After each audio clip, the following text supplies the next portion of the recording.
Prologue. Irene was 20 years old, a young woman trapped in a life that demanded she grow up before she was ready. She had brown skin, long curly hair streaked with blonde, beautiful light brown eyes that could hold someone's gaze, and a small frame that made her seem younger than she really was.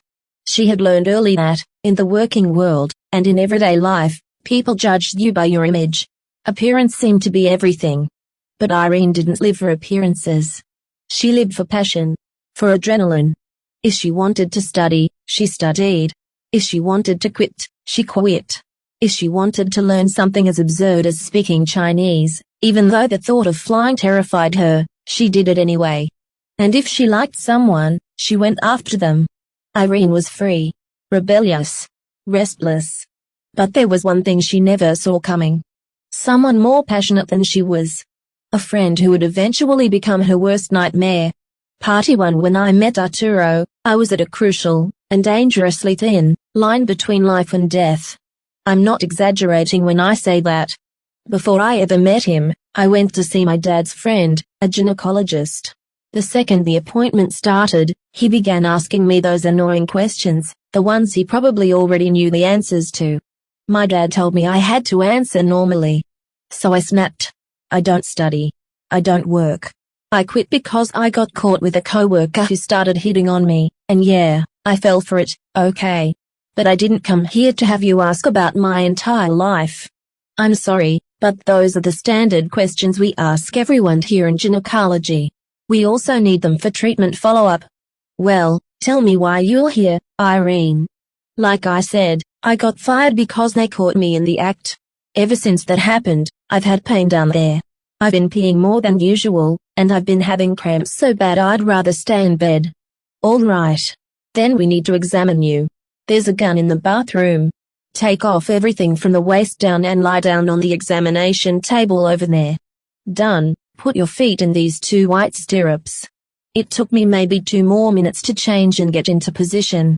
Then I received the worst news anyone had ever given me. I'm going to order a few tests. What kind of tests? A urine test and a urine culture to rule out a urinary tract infection. I'll also take a vaginal sample to check for any infection. And, as a precaution, we'll run tests to rule out sexually transmitted infections. Silence. The kind of silence that kills you. I couldn't hold back the tears. They just kept coming. Do we really have to do all that? Yes. It's the only way to know exactly what's going on. And what if it is one of those? Most of them are treatable. The important thing is catching them early. My dad can't know if it's something bad. I'm sorry, Irene, but we're on a call. He already knows. My father's voice came through the phone. Sweetheart, if you can hear me, I'll go with you when you get your results and I'll take you home. Dad, I can't believe this. You should punish me. You should hate me. My daughter, you're already punishing yourself. I'll see you soon, and I'll take you home. I'm leaving with Luis. He's waiting for me. All right. But go straight home. I don't want you two making any stops somewhere else. Yeah. I'm leaving. I love you. I love you too. Kisses. I left with Luis, my partner in tears, disasters, and questionable life choices.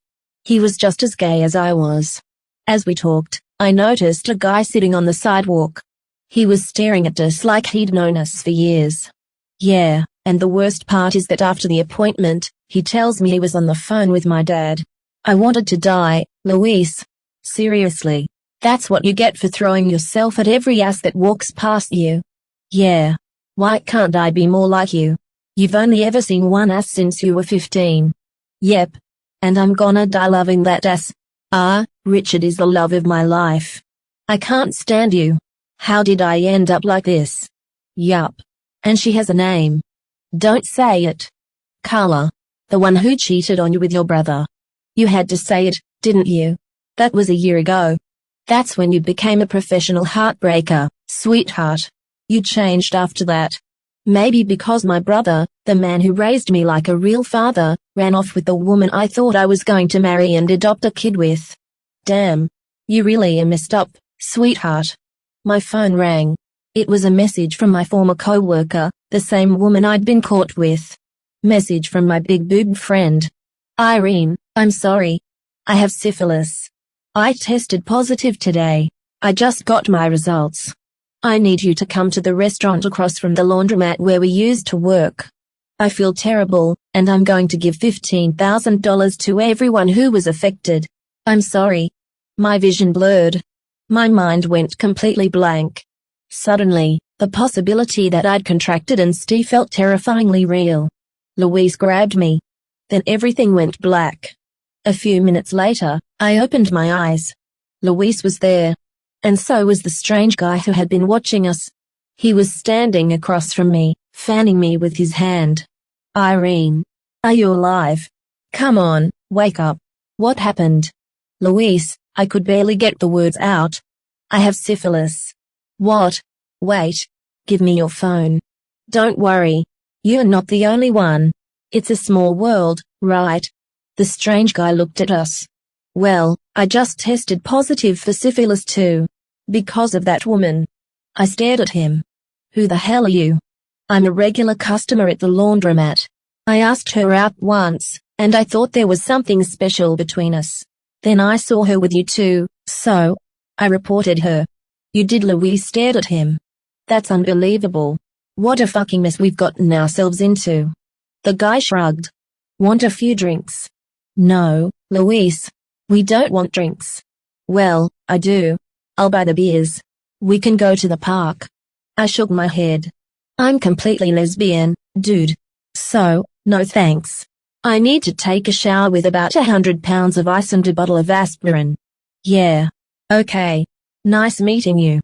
See you around. He started walking away. Wait, I turned toward Louise. Irene, wait for me. I love dancing. I love singing, writing, recycling, making useful things out of wood, and baking desserts. I love cooking in general. I even tried to make a career out of it. But I don't like being yelled at. I don't like taking orders. And more than anything, I hate being used. Right now, I hated myself for constantly stepping outside the lines I'd been living inside. Every single day, I felt angry. I missed my brother. I missed Carla. I missed my mother. And I kept waiting for my father to come home, only for him to call and tell me he wasn't coming back that night because he was with someone at a motel. I hated him for it. I hated myself. And I hated that nothing in my life seemed to work. I couldn't become a chef. I didn't have the courage to become a TikTok creator or release an album. I couldn't keep a job. My life was a complete disaster. And now I had syphilis. I was thinking about all of it while crying and screaming when, without warning, Louise slapped me across the face. What the hell is wrong with you, you idiot? Enough, Irene. Just stop. Enough with all of this. I stared at him. Do you realize what kind of opportunity you have with those 15,000 pesos? You never let yourself do anything because you're always worried about your dad. What are you talking about? You've been wanting to start that band for more than 3 years. I looked at him. Irene, you have a beautiful voice. I know how to play guitar, and Richard plays piano. You'd be surprised what we could make together. He smiled. Come on. One song. Just one. Fine. Now leave. No, sweetheart. You're staying with me. I'm going to run you a bath with ice water, and I'll massage your back like a fourth-year orthopedic resident. I laughed through my tears. Okay. I like your massages. That day ended with a massage so good that I slept until the following afternoon. I went through my first 2 tests, and then the message arrived. The meeting with my big boob friend. When I got there that same day, I found her with 4 other women and 4 men. She wasn't exactly the exclusive type. She didn't look well when I arrived. But I didn't care. All I could see was the bag she was carrying. It was stuffed with money. All right, guys. Here are your 15,000 pesos, just like I promised. And once again, I'm really sorry. I mean it. Louise had obviously come with me, along with Juancho. After everyone else left, the 3 of us stayed behind to celebrate and start planning our recordings. We never noticed that someone else hadn't left. The customer whose complaint had gotten me fired was still there. Sorry for butting in, he said. I'm a drummer. I also have a recording studio. I've always wanted to put a band together, but I never knew where to start. Luis looked at me. If we combine our 15,000 pesos, we could pay a good producer to record a song. I don't know, guys. We don't even know him. Well, he was another victim of my big boob friend, so. Juancho cut in. Yes, babe. He can help us with the recording. He plays drums, and he has 1,500 pesos left after getting infected with syphilis. He brought it on himself. Luis, don't be an idiot. I could have it too. You don't know that yet, sweetheart. He paused. But yeah. You can come on Saturdays. Yeah, what do you do right now? I work as a waiter at a restaurant, and I study music. Okay. You're starting to convince me. The guy looked at my face for a moment. Hey, looking at you, you seem familiar. Do you know Jose Luis? No. You're confusing me with someone else. Juancho, what's wrong, babe? Don't worry, Luis. He doesn't affect me anymore. And I've never had another friend besides you guys. Yeah, but remember, he wasn't exactly a saint. Someone used to sell him drugs. I'm sorry, but I don't do that, Juancho. For you, I'm Juan. Only my boyfriend and Irene get to call me Juancho. Oh. Sorry. Anyway, I'll see you Saturday. I'll send you the address. You don't want my number. Your big boob friend already gave it to me. I had no idea how to compose music. I didn't know how to write notes. But I knew how to write. And at that point in my life, I knew I had more than enough material for a song. The first lyrics came out of an emotional block I couldn't escape. You can all go to hell. My life ended when they left. The girl of my dreams. The one who touched my head whenever I was sad. The one who touched my lips and gently bit them until they almost broke. The one who knew every part of my body. And then there was my brother. The brother who had been like a father to me since I was a little girl. They decided. That's where I stopped. I couldn't write what they have done to me. Those words had come to me a week before I was supposed to get my test results. And when the day finally came, I couldn't bring myself to hear them alone. I asked Luis and Juancho to come with me. None of us knew what was about to happen. Irene, I have your results. There was a brief pause. It felt like it lasted forever. Just tell us already. It's not like we're waiting for the results of some national TV contest. The doctor looked at me. There is something we need to talk about calmly. What happened? One of the tests came back were active for syphilis. The fucking silence returned. But I waited. What does that mean? It means there are signs of an infection, but we need another test to confirm it before we can make a definitive diagnosis. I want you to know something. It is treatable. And there is something else. Based on the type of results we're seeing, it's possible the infection isn't recent. He paused. It may have been in your system for some time. How long, sir? Possibly a year. Since Carla Luis. Juancho. Shut up. I looked back at the doctor. Is that possible? Yes. I'm sorry, Irene. But there's something else. The result was reactive, but we still need to confirm it. So it's not certain. Not yet. This first test can react for other reasons. That's why we'll run a second, more specific test. He took a breath. But as a precaution, we can begin treatment while we wait for the confirmatory results. The words confirmatory test kept echoing in my head all the way out of the clinic. That's when we ran into Arturo. Looks like you guys just got your results. Yeah, Luis said. Irene, what do you think about coming over to Arturo's place? You can show us the song you've been working on. Luis, it's Friday. We said Saturdays. We can go over there and fine-tune the composition. Yeah. And I could help you sing it with some real emotion.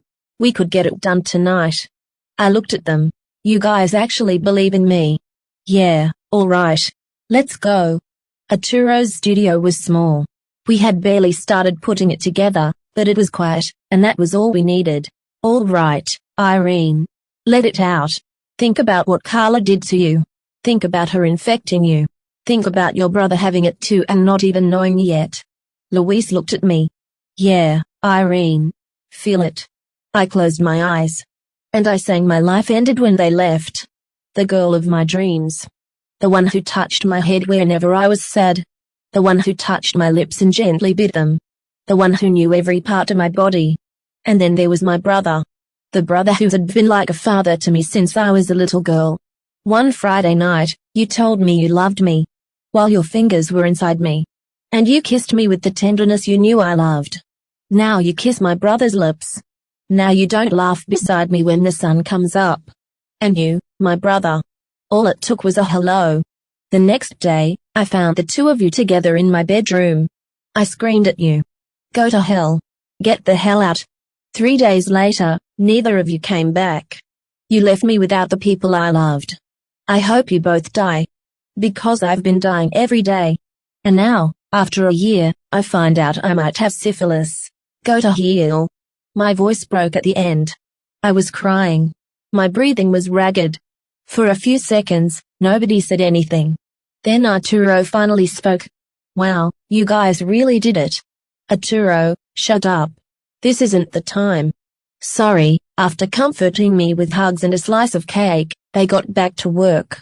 They kept composing until the early hours of the morning, trying to turn everything I was feeling into the perfect song.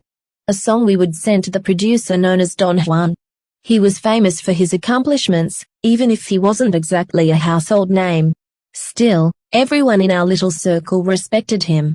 I didn't know anything about musical notes, but they explained everything to me. And somehow, listening to them play made me feel calm. A minor, M, F, C, G. Juancho pressed the piano keys, repeating a simple progression. A minor, F, C, G. Over and over, like he was trapped inside a memory he couldn't let go of. Luis started strumming the guitar. At first, his rhythm was uneven. Then it became more aggressive. Every strum sounded like an accusation. Kick, snare, kick, snare. Arturo locked into the beat on the drums. Steady, dry, relentless, like a heartbeat pounding in the dark. By the time I woke up, the guys had finished the song. Once they combined their composition with my vocals, it was time to send the recording to the producer. I opened the email. Subject, demo, original song You Can All Go to Hell. Good afternoon, Mr. Don Juan. It would be an honor if you listened to the following song. We have $30,000 pesos to invest in recording and promoting our music. Our band is called Los COMPRADOS. Thank you for taking the time to read this. We hope you enjoy our song. Los COMPRADOS. The second they hit send, I had a nervous breakdown. I tried to delete the email. I couldn't. 3 men were against me, so eventually I gave up. Hours later, the 3 of us were back at Arturo's place, asleep inside his studio. The strange thing about that room was how depressing it was. It barely got any light. It smelled like beer. There were piles of things everywhere that nobody would want to spend the night around. Arturo looked worse than I had expected. Maybe it was the syphilis. I didn't know. I decided to stop guessing and actually get to know him. If he was going to be part of the band, there was no point in having him around just to play music without ever knowing who he really was. Arturo, are you feeling sick because of the syphilis? Normal sick. Why? You always look exhausted. Like you are sick all the time. Depression doesn't exactly make it easy to hide. I'm sorry. I shouldn't have asked. I was just afraid I'd end up looking like that too. Yeah. You'll probably feel bad for a while. But honestly, I feel worse because of your friend. Which friend? The big boob one. Oh, Darla, I stared at him. You seriously fell for her? Yeah. Before I met you, I'd been seeing her for months. I've known her since high school. I always liked her. Wow. Darla went to high school with Carla, and she never told you about her. Yeah. They were best friends, right? Yeah. She used to talk about Carla with this sadness that made me curious. I actually thought Carla had died, but she clarified that she had just left the area. Yeah. Nobody's heard from her or my brother. You never tried to contact him. He's your brother, after all. I did. For the first 5 months. I looked down. Messages. Calls. Emails. Social media posts. Nothing. No one had seen either of them. Wow. I go looking for them. What if they were kidnapped or something? I don't like thinking about that. That's why I don't talk about them. I paused. But what Juancho said earlier got me thinking. Arturo looked at me. You didn't really know my brother. No, but you knew Carla. Yes, then why don't I believe you? Maybe because your conscience is already dirty and suspicious. I narrowed my eyes. I can hear the anger in your voice. Before I could answer, Luis interrupted. Irene, are we getting breakfast? Where are we going? Obviously, our apartment. I looked at Arturo. Fine. Let's go. We should invite Arturo. Okay, Luis pointed at him. But behave yourself, Arturito. 1 week later. An email arrived. Hello, Los Comprados. I listened to your demo. There is something here. It's not technically polished, but that can be improved in a professional studio. Are you available to come to the studio this week? I want to hear the song live.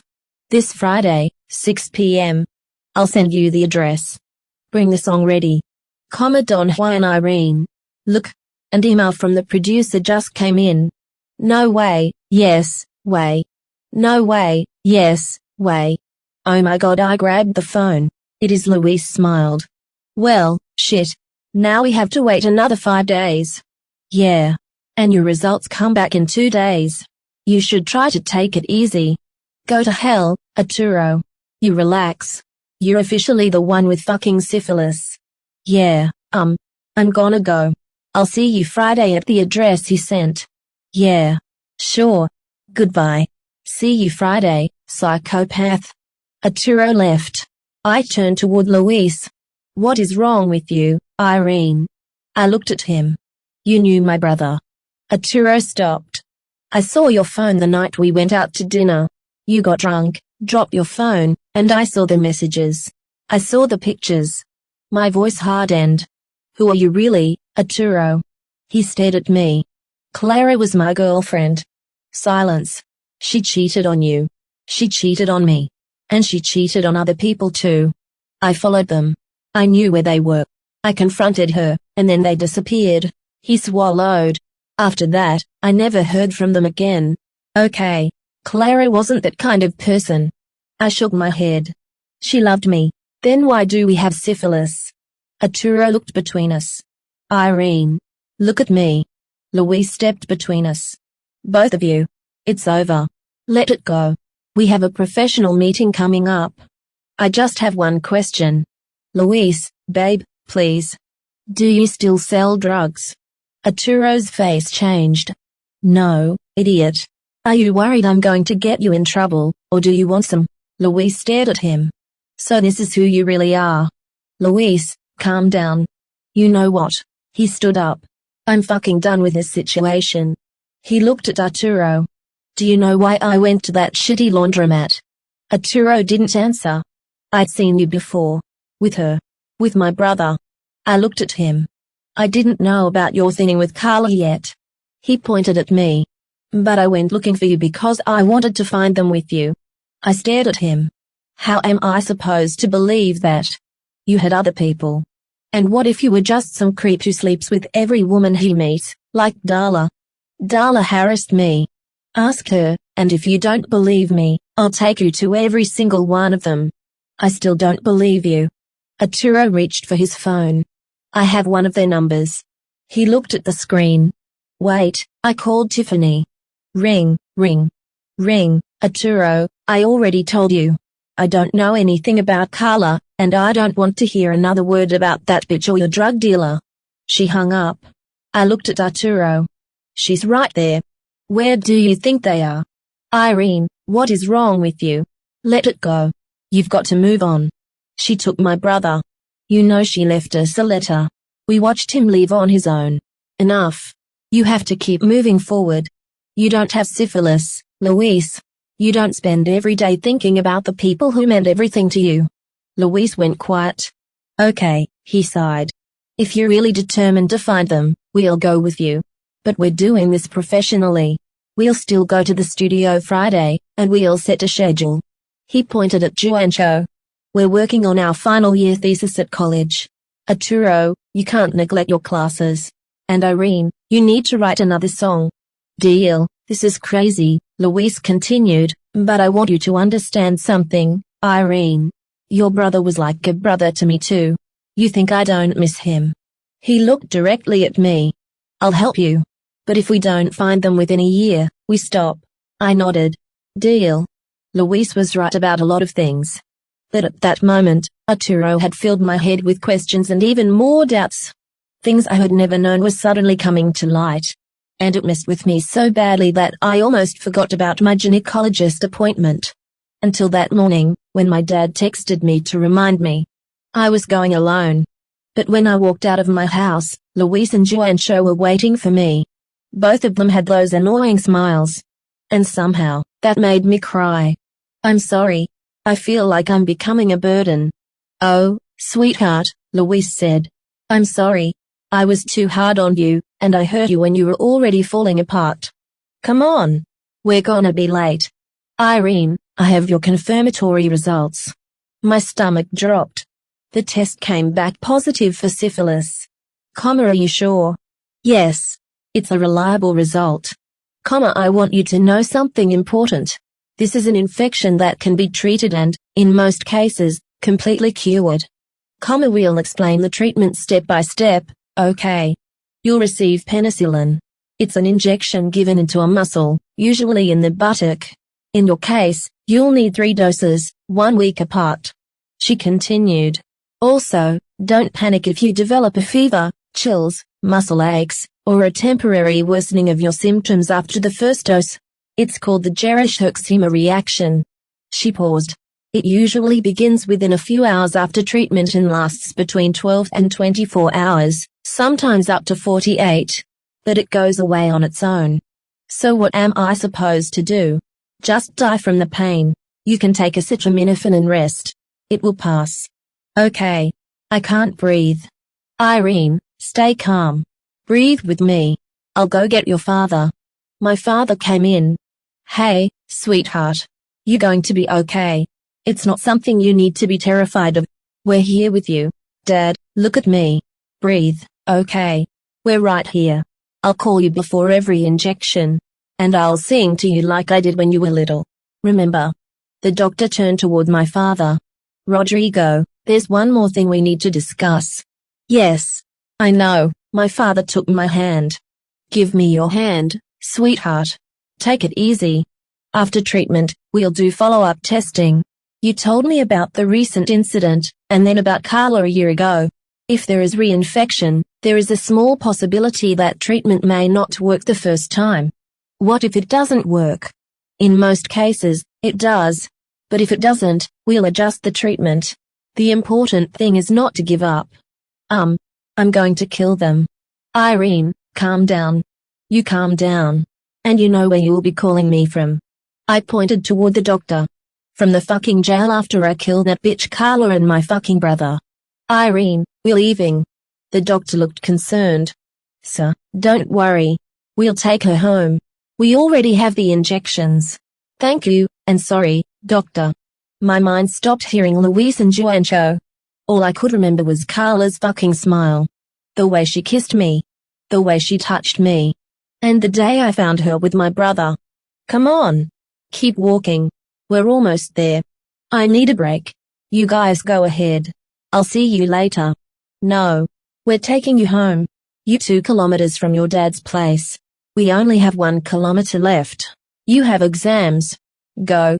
Sweetheart, you'll be okay. Yeah. Now go. All right. We'll come back tonight and give you the injections, okay? Fine. Now go. Kisses, baby. See you later. Yeah. Bye. Kisses. I walked to a park nearby and sat on one of the swings. Then I called Arturo. Ring, ring. Where are you? Can you talk? Yeah. What's up? Did you get your results? Yes, let me guess. They told you that if there's reinfection, there's a chance the treatment could fail. Yeah. But that's not why I called. Then why tell me where you saw them? And how far back you knew they had disappeared? You going after them now? Yes. Tell me. I have to be back by 6. They used to go to 5 places all the time. The movie theater. Downtown. Plaza Aragon.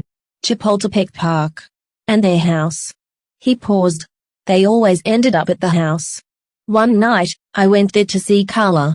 I wanted to tell her that I knew about all the people she'd been seeing. But when I got there, they were already arguing. Carla was crying. Your brother kept telling her to calm down. He apologized to her and kissed her. She told him she wanted to get away. She packed her things, and they stole her father's car. They thought they were going to get away with it. But her father reported the car stolen. A week later, the police came back with no leads. Her father never reported her missing because they'd had an argument before she left. I know because I asked them directly. They both knew about the people she'd been seeing too. Arturo went quiet for a moment. I also found out she'd had mental health problems since childhood, bullying at school, drug problems, and a history of compulsive sexual behavior. They found out during her final year of high school when she was diagnosed with ADHD. They thought she'd gotten better. But she hadn't. He sighed. I swear she loved that man. She just kept relapsing. Does she have parents? She told me she was an orphan. She even took me to an orphanage once. We ended up doing it outside. I froze. Okay. I didn't need to know that. I took a breath. But tell me something. Why do you want to go to those places? Maybe there are people who know them. Maybe someone knows where they went. Maybe. Arturo sighed. Good luck. They banned me from the movie theater for harassing the employees, and downtown already has me on their radar. I'll see you Friday. See you, bye.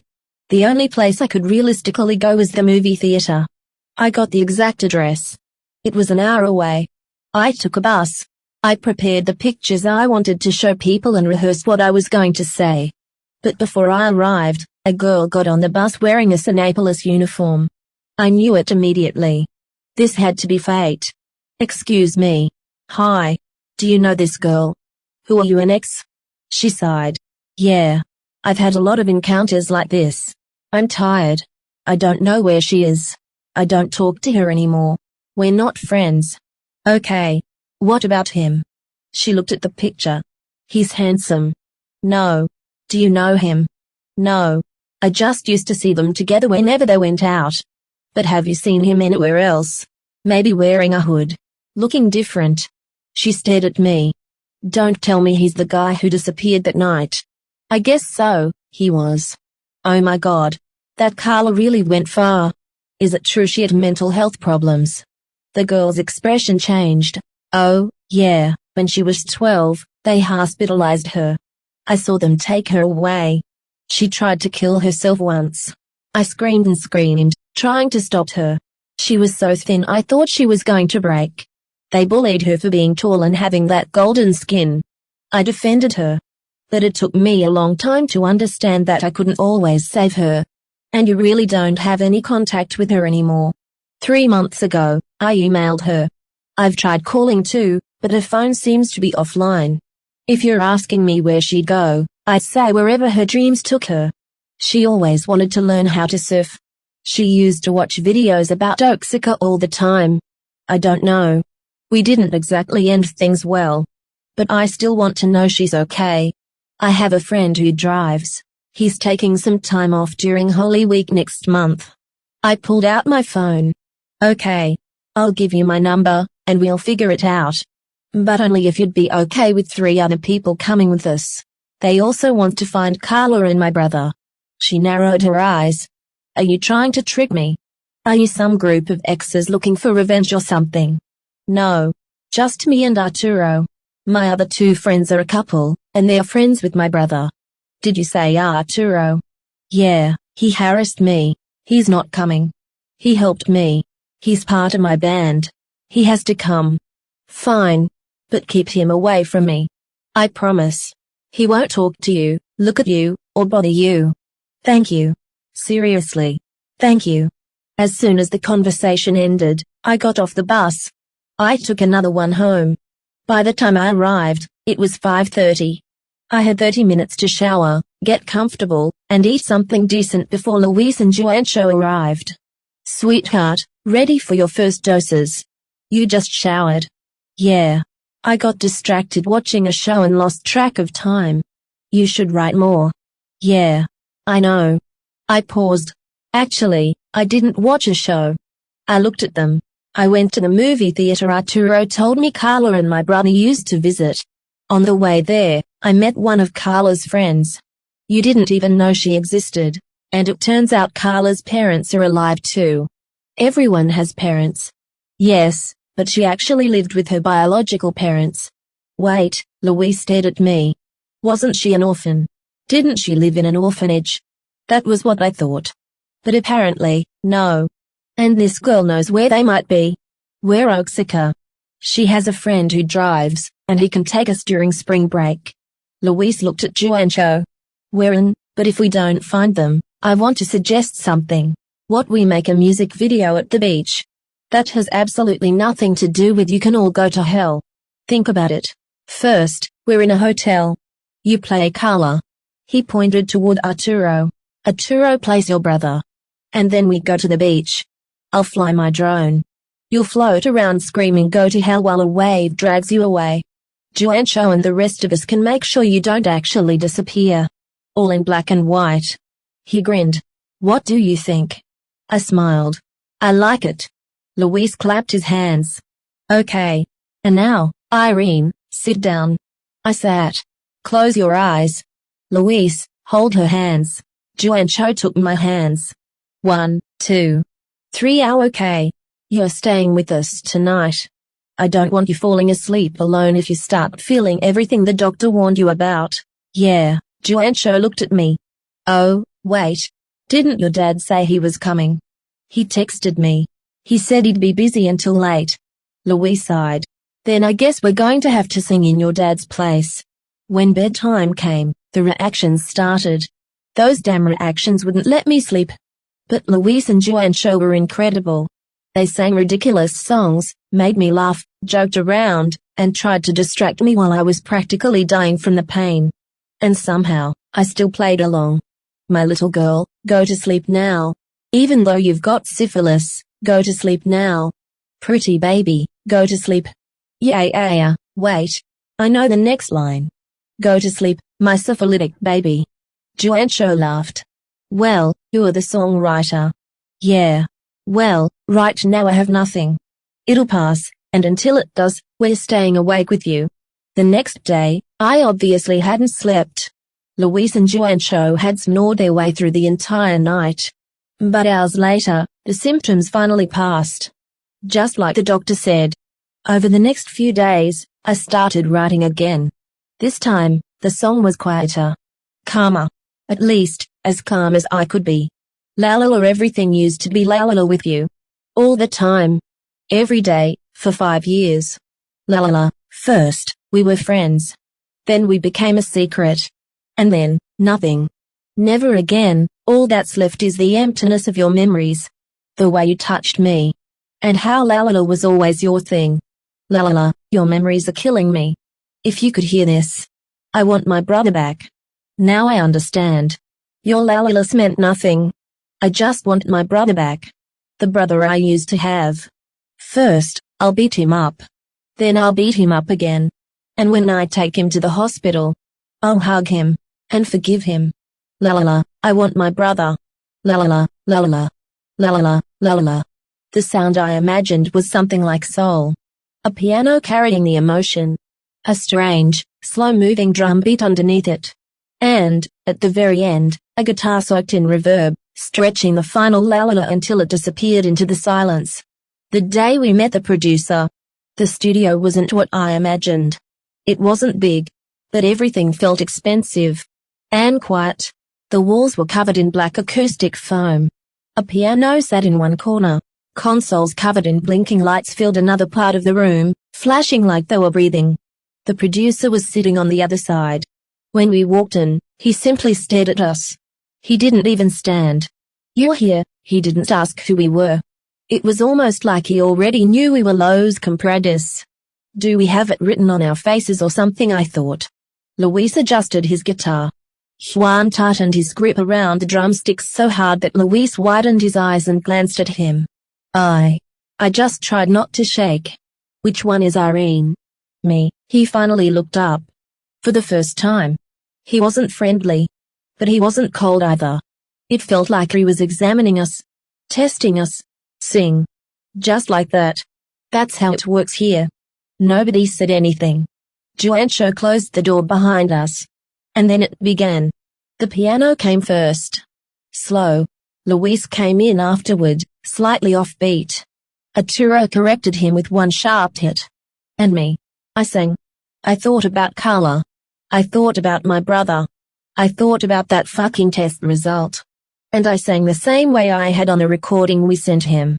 When I finished, nobody spoke. Again. What again?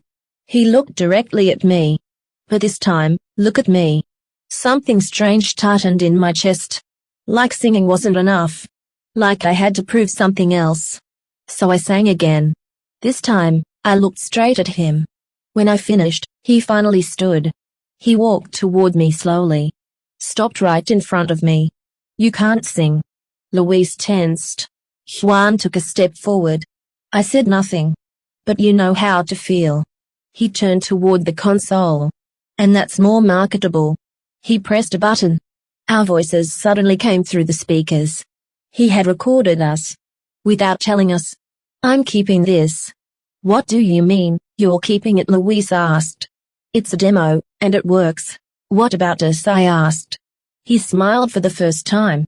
It wasn't a nice smile. That depends. He leaned against the console. Do you want to do this for real? Or do you want to keep pretending you're a band? The silence became heavy again. And for some reason, I felt like we just sold something. Even though nobody had mentioned money. I need another song. I have one. Luis turned toward me. What do you mean, you have one?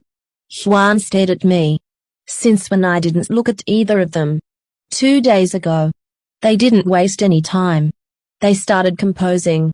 And somehow, they found the perfect notes for the song. For me, those 5 hours were anything but easy. 5 hours of desperation. 5 hours of repeating the same notes. Again. And again. And again the progression. D, M, B, B, F, C. The piano didn't move forward. It repeated.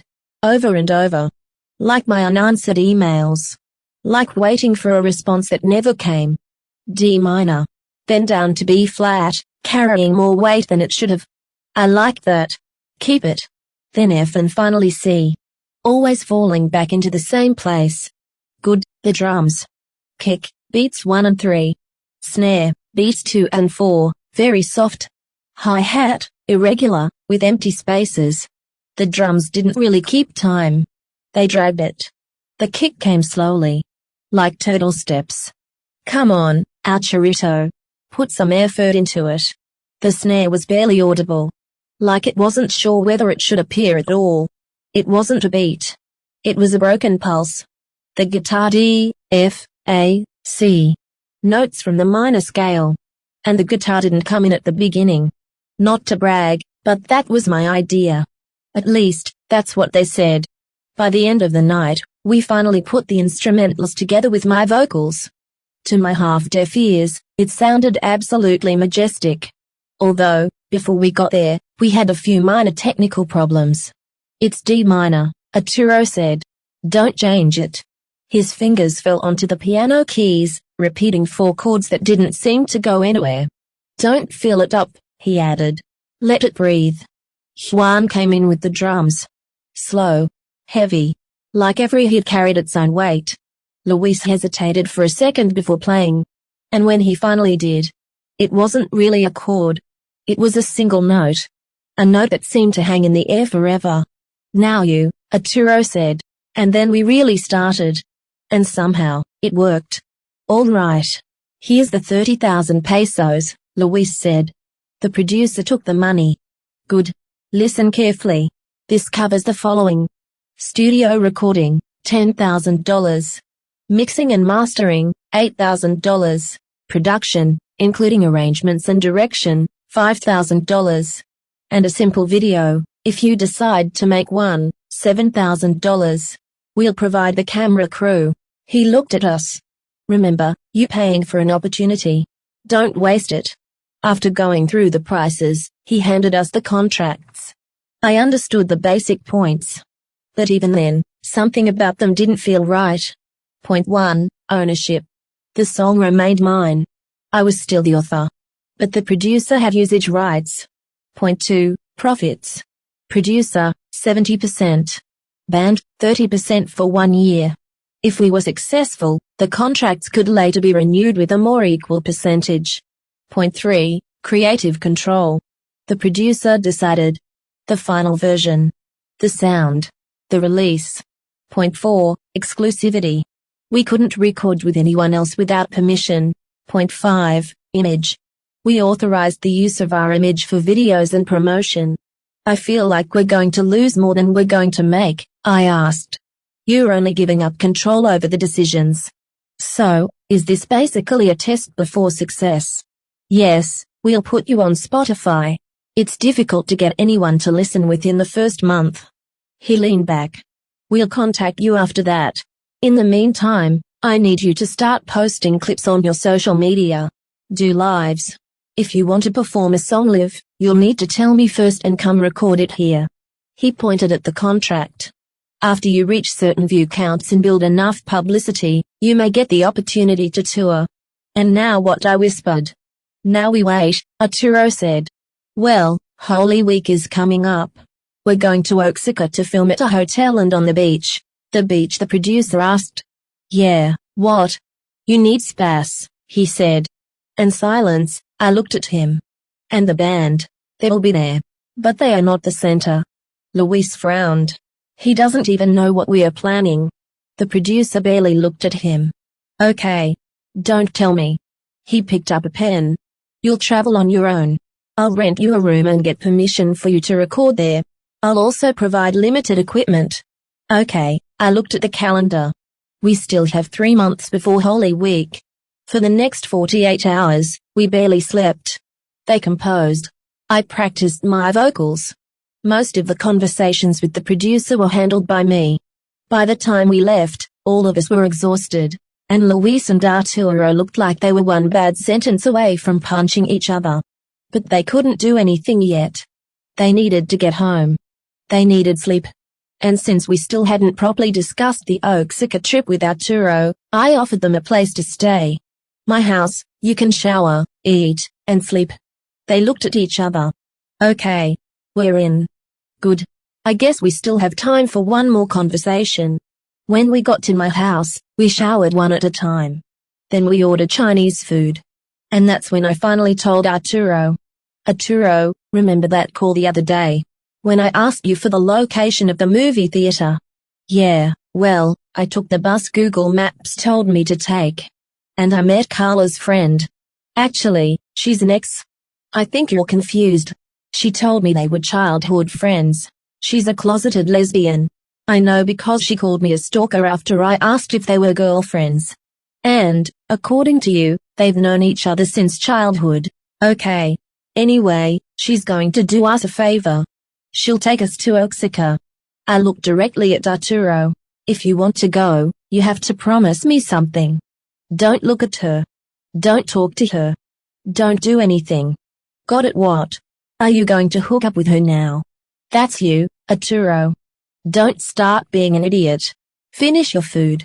Arturo looked down. My treatment failed. Everyone went quiet. They changed my treatment and ordered more tests. I softened. I'm sorry. Do you want a hug? I'm not gay, Luis raised an eyebrow. Well, look at that. A homophobe in a band full of homosexuals. Maybe you're a closeted brother too. Idiots, come on. I smiled. Laugh a little. Luis couldn't completely hide his frustration with Arturo.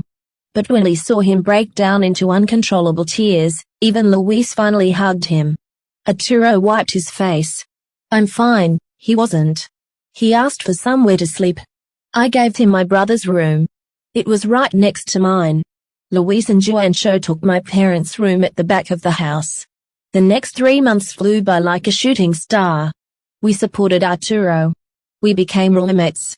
We created a TikTok account. We did trends. We played Guess Who I Am. Coffee or tea. We sang little pieces of our songs. There was support. There was hate. There was everything in between. Eventually, We started doing live streams and answering questions. That's when I discovered Arturo wasn't actually as much of an idiot as I thought. He was more like a goofy kid with absolutely no filter. Luis eventually made peace with him. And Juancho finally let Arturo call him Juancho. That was the moment Arturo truly became part of us. Our viewers called themselves the Soul Babies. Each of us had our own team. Mine was the biggest. But all three of us were loved. There was also one thing that became increasingly annoying. People kept shipping Arturo and me. Even though everyone knew I was a lesbian. Eventually, I got sick of it. Arturo found it uncomfortable too. But it never destroyed our friendship. At the end of the day, if people wanted to imagine whatever they wanted, that was their business. More views. More engagement.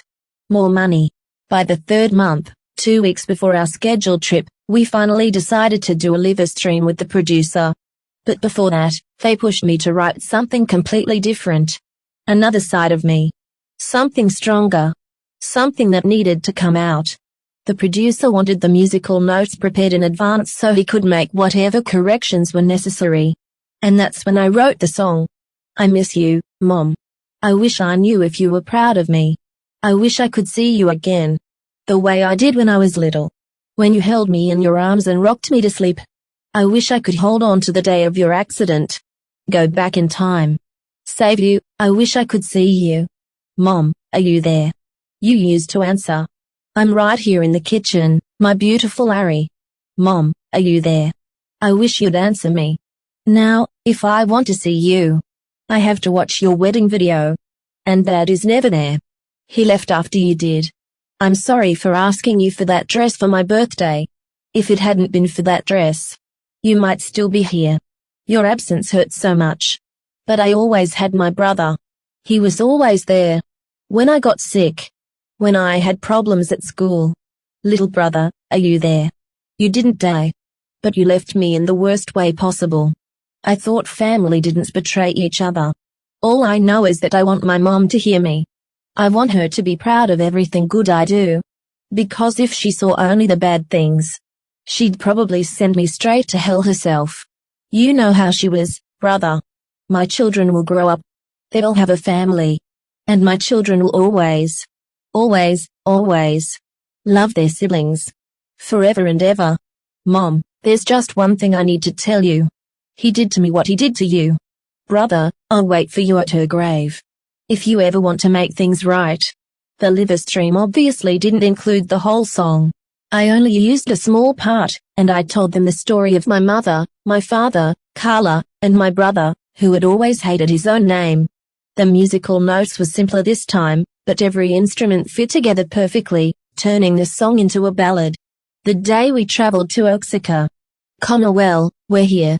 So, how about the 5 of us split the cost of paying Alex? Yeah. After we find them, we'll shoot the beach scene. Speaking of that, I have an idea. You could make a street version of the song we just recorded. Something visually attractive. And the cemetery footage is already out on Spotify, so, what do you think? I think it's a good idea, Arturo.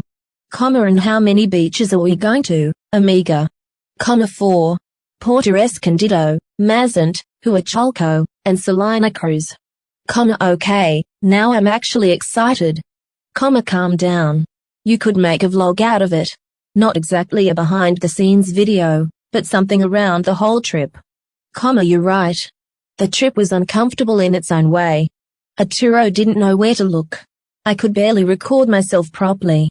Juancho and Luis looked like newlyweds on their honeymoon.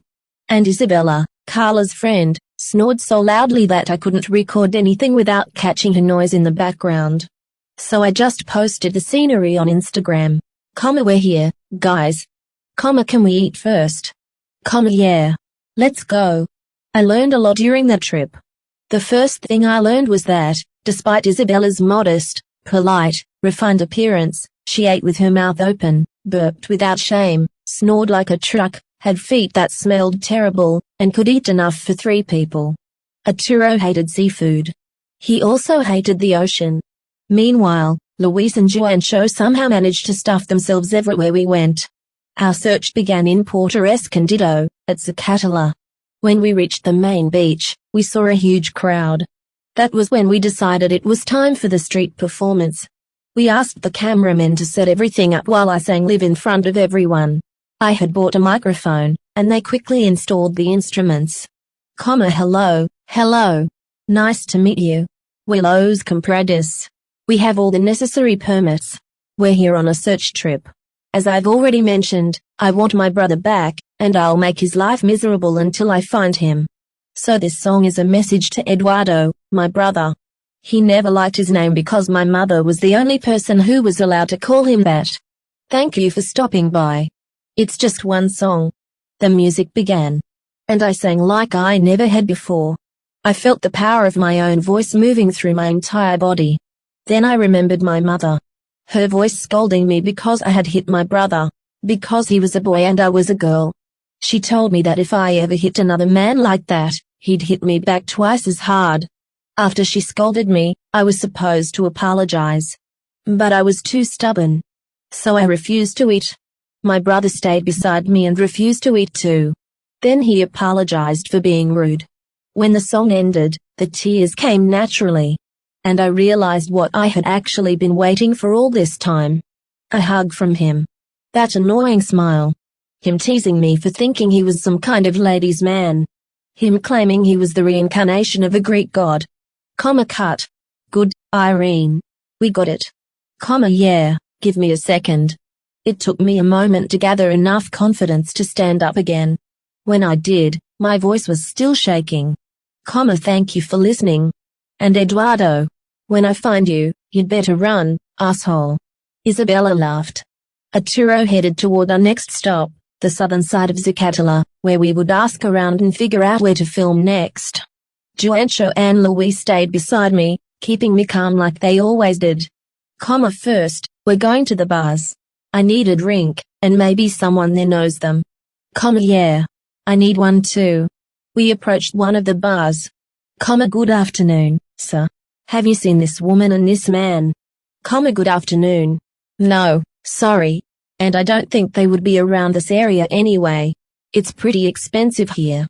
From what I've heard, they are famous now, so they probably wouldn't keep coming somewhere people know them, especially after everyone started looking for them. But I wish you luck. The drinks are on me. My daughter is a fan. Could I get a video of you guys? Of course, honey. Look, it's Los COMPRADOS. A girl came running over. Hi. What's your name? Luisa. Hi, Luisa. Baby Comprada. Keep listening to us, okay? Thank you. You're really polite considering the songs you've released. Thanks. We said goodbye and left. Good luck with your search. Thank you, you too. So where are we doing the dangerous shot? Carrizalillo. The water is calmer there. Still, we'll be watching you the entire time. We're not letting you drift away or drown. Okay. But let's stay a little farther from the shore.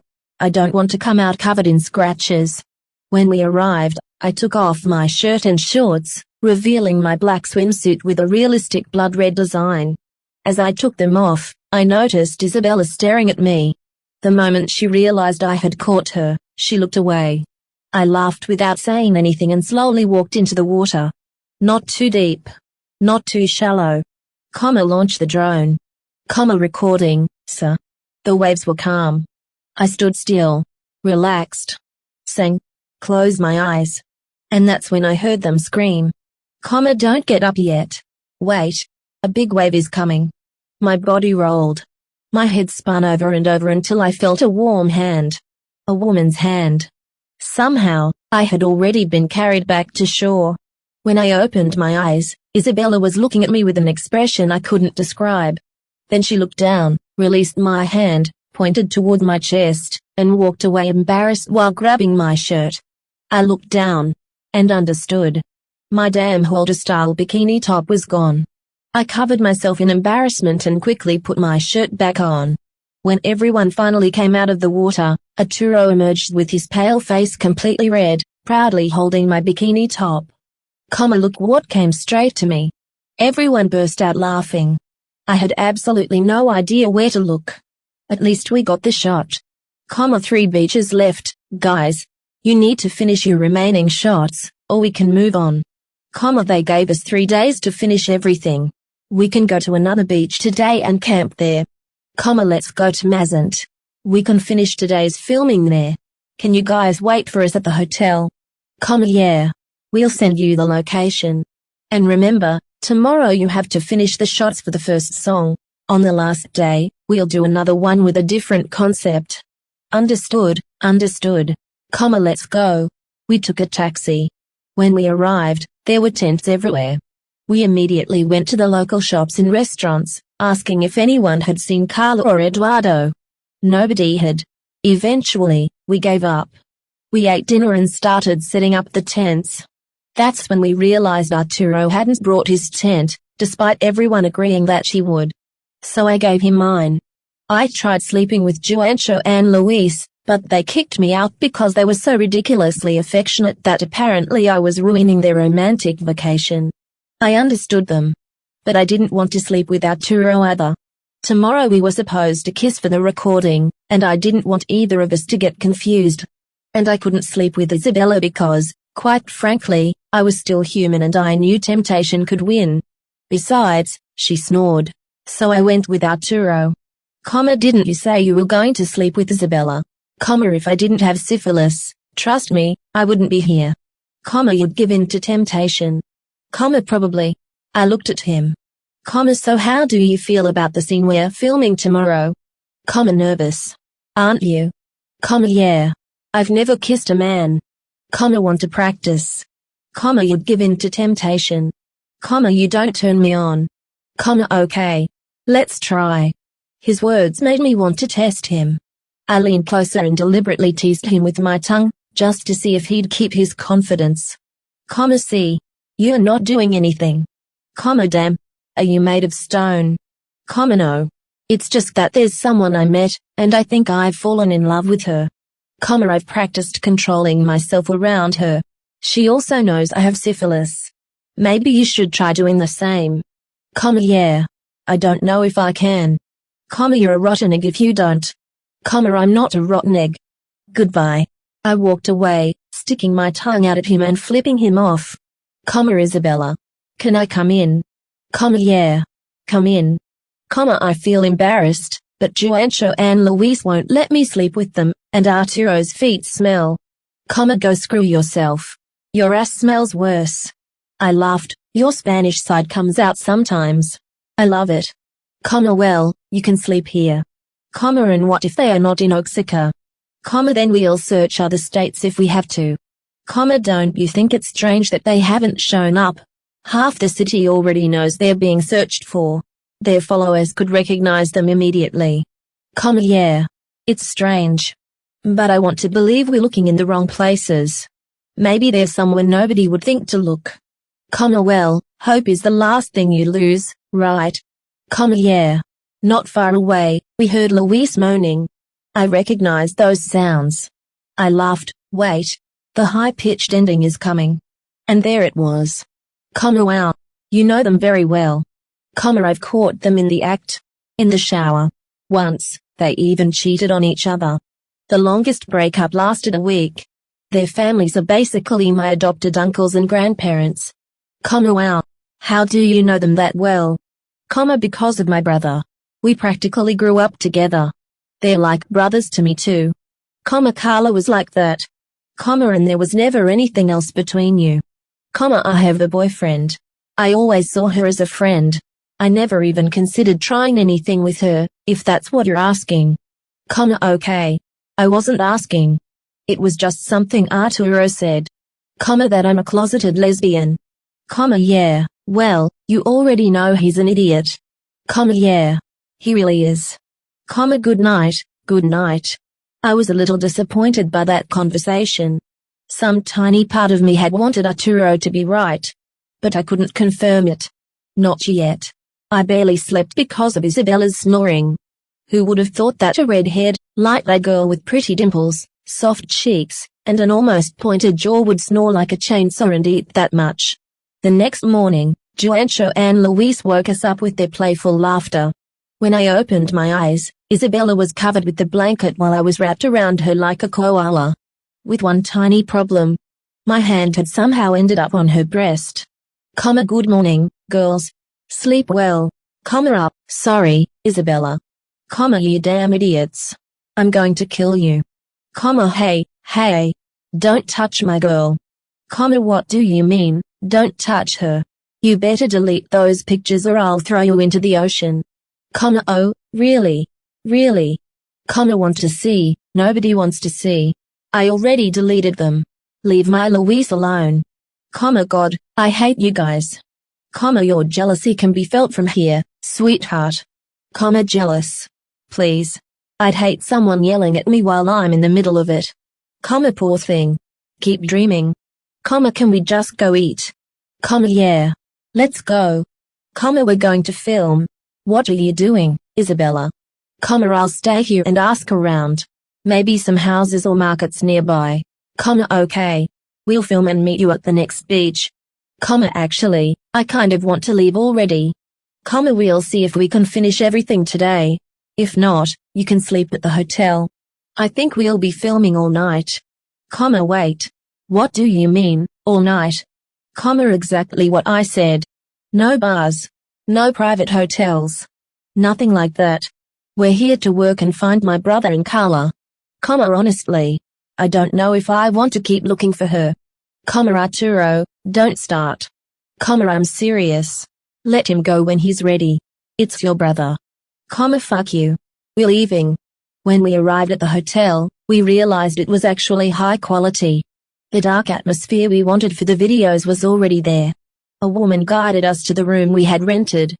Okay. Let's start with the bedroom scene. Irene, you enter like you did that night. React, fall to the floor, hit it. Then we'll film the bed scene. Send us the videos you have of Carla afterward. Then we'll move on to the guys. Their instruments are already here, and they'll play the part of the songs that stood out the most. And Irene, we recorded that moment when the other girl held your hand and you two looked at each other. We could add it to La La La. But we'll need the producer's permission and hers. Okay. If it works, I'll talk to her. The first scene took 20 takes. We finally chose number 15 because by 16 my voice was already starting to give out. The bedroom scene was much faster. Neither of us wanted to repeat it more than once. Take 1 worked. Then came the boys' nightmare. They had to repeat 2 different melodies 15 times each. By the time we finished, it was already morning. I hadn't seen Isabella anywhere. I wondered where she'd gone until I received a message. Message from Goddess Isabella. Meet me in Puerto Escondido. I found someone who saw them last year. I immediately told the cameramen they could leave for their flight. I had already sent them the Carla footage by email. Arturo, Luis, Juancho. Let's go. Isabella found someone who saw them. Okay. Let's go. We took a taxi. When we arrived at the restaurant she had sent us, I immediately recognized Carla's former girlfriend. And the moment I saw her, I knew something had gone terribly wrong. Authorities in Mexico City confirmed the death of Eduardo N., who had previously been identified in a case involving a young woman named Carla, 20, who later managed to escape under circumstances that remain unclear. Eduardo's body was recently found. According to preliminary reports, the evidence does not rule out the involvement of a third party.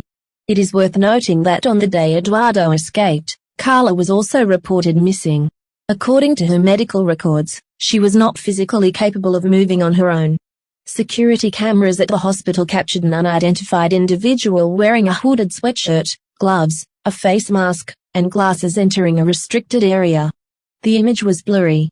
A white hallway. A hooded figure. Walking as if they knew exactly where they were going. And leaving with Carla.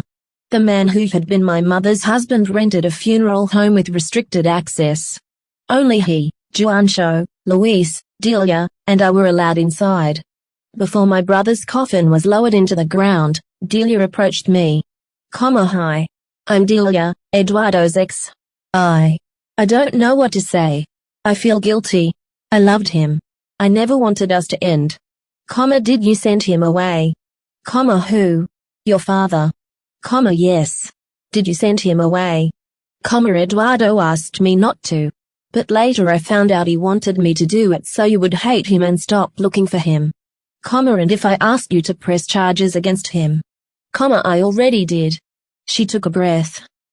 Before Eduardo's case was filed, he sent me a video of my abuse. He also sent me a letter for me, and one for you. Here. She handed it to me. It's as if he already knew what was going to happen. He also wanted to talk to you about it. When we leave the funeral home, they'll arrest him. I asked them to be discreet because you're a public figure. There will be reporters outside, so I also requested a confidentiality order. But reporters don't always respect those things. She looked at me. Your father already knows. He's going to turn himself in. You have the letter he sent me. Yes. She handed it to me. After crying over him one last time, it was time to leave. Delia stayed behind me while Juancho and Luis took my hands. The cameras were already waiting outside. Do you confirm that it was murder? What was your relationship with the missing woman? Will the family make a statement? The forensic results are inconclusive. There are signs that could indicate an overdose, but there are also bruises, signs of torture, and a blow to the skull that could not have been caused by a fall. They were dating. It's not my place to say whether Carla's family will speak. They say it wasn't an overdose. It's inconclusive. I'm not a forensic examiner. Did you know Carla? According to your social media, she was your girlfriend and your brother got involved with her. Is that true? You don't need to ask what is obvious. Do you think your brother kidnapped her and had an accomplice? She couldn't walk, and the person in the footage doesn't look like him. I can only tell you that you are speculating. I don't know. And I can't answer because I don't know the facts. Now, please show a little respect for the dead and let me go home and grieve. Just like he showed respect when he beat Carla until she was barely alive. I stared directly at the reporter. Luis and Juancho tried to pull me away, but I ignored them until the entire group of reporters became uncomfortable. She was the first one to leave. Let's go, Irene, can I come with you? And if you allow me, I'd like to give you some of Eduardo's things. Okay, this is going to be very controversial for the producer, Irene. Luis, that doesn't matter. It's all she has. She has us, that won't support her forever. And what happens when we move to England? Luis, no. Juan, you have to be realistic. Irene needs to be able to support herself financially and handle basic life on her own. She keeps her room clean, but she doesn't know how to cook. She doesn't remember when she's supposed to take her penicillin or whatever that medication is called, and she doesn't even want to learn how to inject herself. I looked at them. And when exactly were you planning to tell me you were moving to England? To take care of you. Because the band matters to us, just like you do. Fine. Then let's finish this once and for all. We don't even have an album. And if I want to, I can cook for myself and give myself my injections. I'm not completely useless. Nobody said that, Irene. I can call Arturo and the producer. He already posted the music videos. They have a lot of views. Calling the producer. Hello, Don Juan. Can you come to my house? Of course. I need to talk to all of you. And I'm very sorry about the death of your brother. Thank you. I'll send you the location. I want to finish an album of 9 songs. That's all I'm asking. After that, we can take a break from the band, but don't break it apart. Okay. And tell me when you're leaving. December, I don't know. I can't even think about writing anymore. Delia interrupted softly. Irene. I brought Eduardo's things. I found his promise necklace. Remember? He told me about your agreement to never abandon each other and always remain brothers, no matter what. She handed me the necklace. He also kept the contract you wrote for him. She looked directly at me. Listen to me. He loved listening to everything you wrote. Everything you did. She gave me the letter. Read it. I know that once you do, you won't give up the thing you love most. She hugged me without asking. I guess I'll see you around. My tears came back. I felt nothing but an enormous emptiness filled with anger. When they closed his coffin, it finally hit me. He was dead.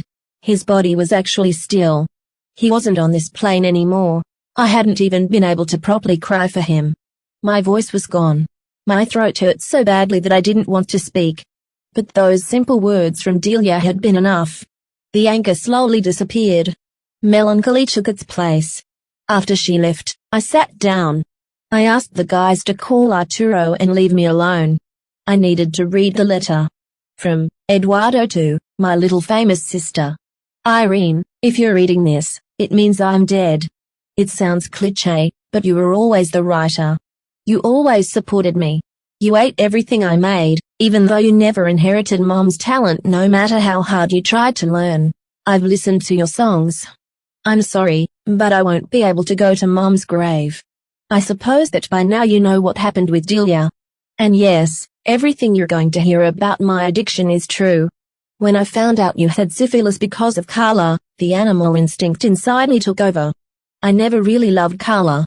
It was a mistake. She flirted with me, and I was still in love with Delia. But I couldn't forgive myself for protecting our idiot father. It happened. And I'm sorry for everything that's going to happen afterward. Don't forgive me. Hate me. Scream at my grave. Pour pesticide over every flower people leave for me. But don't keep seeing me as the amazing brother you thought I was. I'm not. And I don't deserve forgiveness. I know it will still hurt. I know you'll keep loving me the way you've always loved me. But remember, we are the brothers who never fail. We just keep trying until something finally sticks. And you already made something stick with this incredible band. Just remember, bands never last for one reason or another. Always trust the people you know, and don't believe everything you hear from third parties. Someone is going to be left out. You'll know when it happens. Until then, don't stop doing what you love for anyone. You'll always have your brothers. But they weren't made for a band. So become a great solo artist. And learn to play instruments. P.S. Don't forget that to you, I'll never be Eduardo. To you, I'll always be your brother. After reading it, I couldn't stop crying. I curled up on the floor like a child, unable to stand. Without realizing it, I fell asleep there. Irene. Wake up, baby. Arturo and the producer are here. Get up. What happened? They're here. Hi. Sorry. Do you want a glass of water or something? No, thank you. I was told you're only going to release one album and then separate because of Louise and Juan's careers. Yes, alright. You'll keep 30% of the revenue generated through your social media accounts. You'll also have a tour across 10 countries where you're most listened to. He paused. You'll also participate in an interview in November. We'll record it at the end, after documenting everything you're going through as a band. From now on, your meetings will be recorded. He looked at me. Since you will be discussing your health situation, you'll receive 90% of the documentary's revenue. The remaining 10% will go to everyone accompanying you during these final months. He continued, and Irene, if you want, I can offer you a separate 50-50 contract for the profits from your social media accounts. He looked at Arturo. I've also offered Arturo a position with a famous band. I'll accept, we accept too. You have 8 months to finish the 6 remaining songs. I'll send the documentary contract by email. It will specify the filming days and schedules. Okay. Thank you. Thank you for talking to me on a day like this. After he left, people started gathering outside my house. Signs. Where is Carla? Justice for Carla. Not one more. We couldn't leave. So we ate whatever we had at home. They didn't leave until nighttime. Then Carla's parents arrived with reporters, announcing that her case had been reopened and that a search group had been formed. Carla's mother was crying and screaming. Eduardo sent someone to kidnap her. I know you did it. That silhouette is a woman. Tell me where my daughter is. She started pounding on the door. Everything became chaos. When we called the police, several officers were injured. Carla's parents forced their way inside. Eventually, they were restrained. I didn't press charges. I asked them to let them go. But I requested a restraining order so they couldn't come near my house again. The next day, as expected, the news exploded. My social media accounts were filled with comments saying that I had killed my brother. Others said I was his accomplice. Some claimed that Eduardo had planned to turn himself in, so I killed him first. And the stupidest ones said I had Carla hidden somewhere inside my house. I ignored them. But a few days later, Isabella and Carla's ex, the woman I'd punched in the eye, appeared on a podcast. It was released on Spotify, YouTube, and thousands of TikTok clips. And suddenly I was portrayed as a suspicious, unstable stalker. Isabella, according to what we've been told, you proposed searching for Carla and Eduardo with Irene and another one of Carla's exes, who had a restraining order against you. Is that correct? Yes, when you arrived, the four of you filmed your music videos and searched for clues about Carla and Eduardo, but found nothing. Until the last day, when you went alone to Puerto Escondido and met Carla's ex. How did you know her? Carla and I had known each other since childhood. When they were dating, I still had contact with her. But we grew apart because of her drug problems. Her dealer was Arturo, who was cheating on her at the time. I told her, we fought, and after that I only saw her with different people. Are you saying someone from the band The Bort sells drugs? No. He used to. I don't know if he still does. And when you found Carla's ex, did you have a fight? Is that why your eye is swollen and bruised? Isabella sent them a message saying she'd found her. They came, and when I told them about the attack I had reported, because Carla had been brutally beaten by Eduardo, Irene exploded at me. She paused. She's aggressive, just like her brother. You saw her with the reporter. Isabella, do you agree? Well, I lived with her for 3 days. She thought for a moment. She definitely had a rough attitude. We camped together. We had agreed that everyone would bring their own tent, but Arturo didn't. So Irene, who gets along best with him, gave him hers.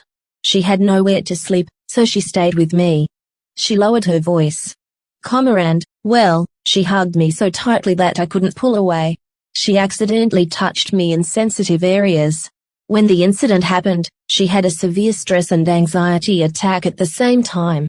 I tried to calm her down, but she became angry and I scraped myself. She looked toward the interviewer. She wasn't fully aware of what she was doing or feeling at that moment. So rather than aggressive, you consider her mentally unstable. Yes. I think it's a mask covering her real personality. She hesitated. She's just terrified of being hurt if she shows who she really is. Then do you believe all the speculation surrounding her? Do you think she knows where Carla is? Do you think she killed her brother or was involved in his death? Her brother died 1 week before the trip to Oaxaca. Even so, she continued with the trip. She shook her head. If she had killed him, I don't think she would have reacted the way she did. And if she hates Carla but is still working with her band, wouldn't it be easy for her to know where Carla is? Not necessarily. Criminals move around. They disappear in different places. And Irene isn't always seen filming with the band. She shrugged, so no. It wouldn't make sense to me. Are you a fan of the band? No. I haven't listened to their songs. I only heard I Miss You, Mom and the first song they released because I was there when she sang it. I didn't hear the whole thing, just the final fragment. I stopped watching. I didn't react. I had forgotten to tell her that she was going to appear in the music video. So I convinced the others not to mention it. If she complained, we could turn the situation around. That was confidential. It stayed at the beach. Carla could sue me. They could demand an investigation. Do you have something to hide? Are you still selling drugs? No. Did you kidnap Carla? No. What is wrong with you? Then you have nothing to worry about. Don't talk. Let things happen. Let's focus on the songs. Fine. The documentary crew will arrive in a few hours.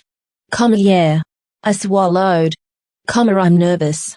Hours later, a huge crew arrived. Cameras. Lights. Microphones. New instruments. They completely overshadowed Juancho's homemade piano, Luis's guitar, and Arturo's drums. Although Arturo could play several other instruments too. Hi, guys. Where are your other members? They're still at university, but they'll be here soon. Once we're set up, please make yourselves comfortable so we can begin. Okay. Then let's go upstairs to my room. Are you sure? When we went upstairs, the lights were so bright they practically swallowed my black bedroom. But somehow, it looked beautiful. Gold and silver details reflected little mosaics across the walls. Arturo looked even worse than I did. Sweating. Pale. But still holding it together. I whispered that he should put on the dinosaur pajamas I'd left in his closet. I changed in the bathroom too. Then I messaged Juancho and Luis, telling them to come wearing the pajamas I'd packed in their bags. Arturo grabbed a guitar. He sat beside me. And the chaos began. Recording in 3, 2, 1. Hi, everyone. We're here with the band The Board to see how they create a song. How do you usually do it? I write the song first. I read it over and start inventing vocal melodies. Then I let them compose the musical notes. We take everything to the studio and create the music video. I smiled faintly.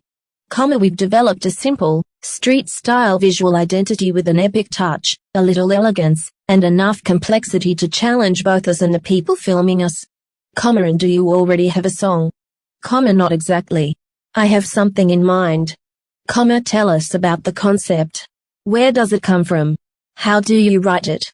I took a breath. My songs are like poems that come out of my life. I looked at the camera. A few days ago, I found out about my brother's death. And I found out about other things that were much harder to process. My voice became quieter. Now my life feels like a whirlpool of people calling me aggressive, mentally unstable, even a stalker.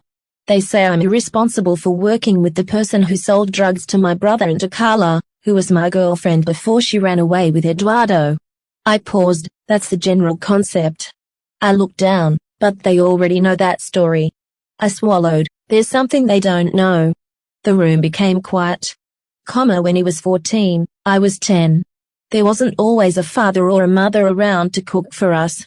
I wanted to learn how to cook because I always remembered watching Mom laugh while she cooked. She would play with me. Sometimes she'd get stressed. Sometimes she'd yell because oil had splashed everywhere. But she was there. And he was there too. My voice cracked. He watched videos about how to make cold soup. He learned everything from the simplest recipes to the most complicated ones. I looked at my hands. When I had a fever and seizures, he took me to the doctor. He made sure it wouldn't happen again. When people bullied me, he was there. When I got a school report because my brother had taught me how to box, he forged our father's signature. A small smile escaped me. He went to my elementary school meetings. He paid for a cooking course. I paused, and that's why I ended up working in a restaurant. Silence, but the version of him they told me about. I shook my head. I'm almost grateful I never knew that version. They called him Eduardo. I looked toward the camera. That boy who constantly got himself into trouble. That boy who could be cruel to his sister. That boy who showed signs of schizophrenia and was medicated. I took another breath. There's a story that will never become public because it's confidential. My voice lowered. But he was so intelligent and so kind that he couldn't handle what was happening to him. He worked in a store. And yes. I swallowed. He became addicted to drugs. I looked down. That was Eduardo. He used to tell me that wasn't his name. He told me I had to call him brother. I smiled through tears. I protected him. I fought anyone who said something bad about him. And until the very end, I saw him that way. I took a shaky breath.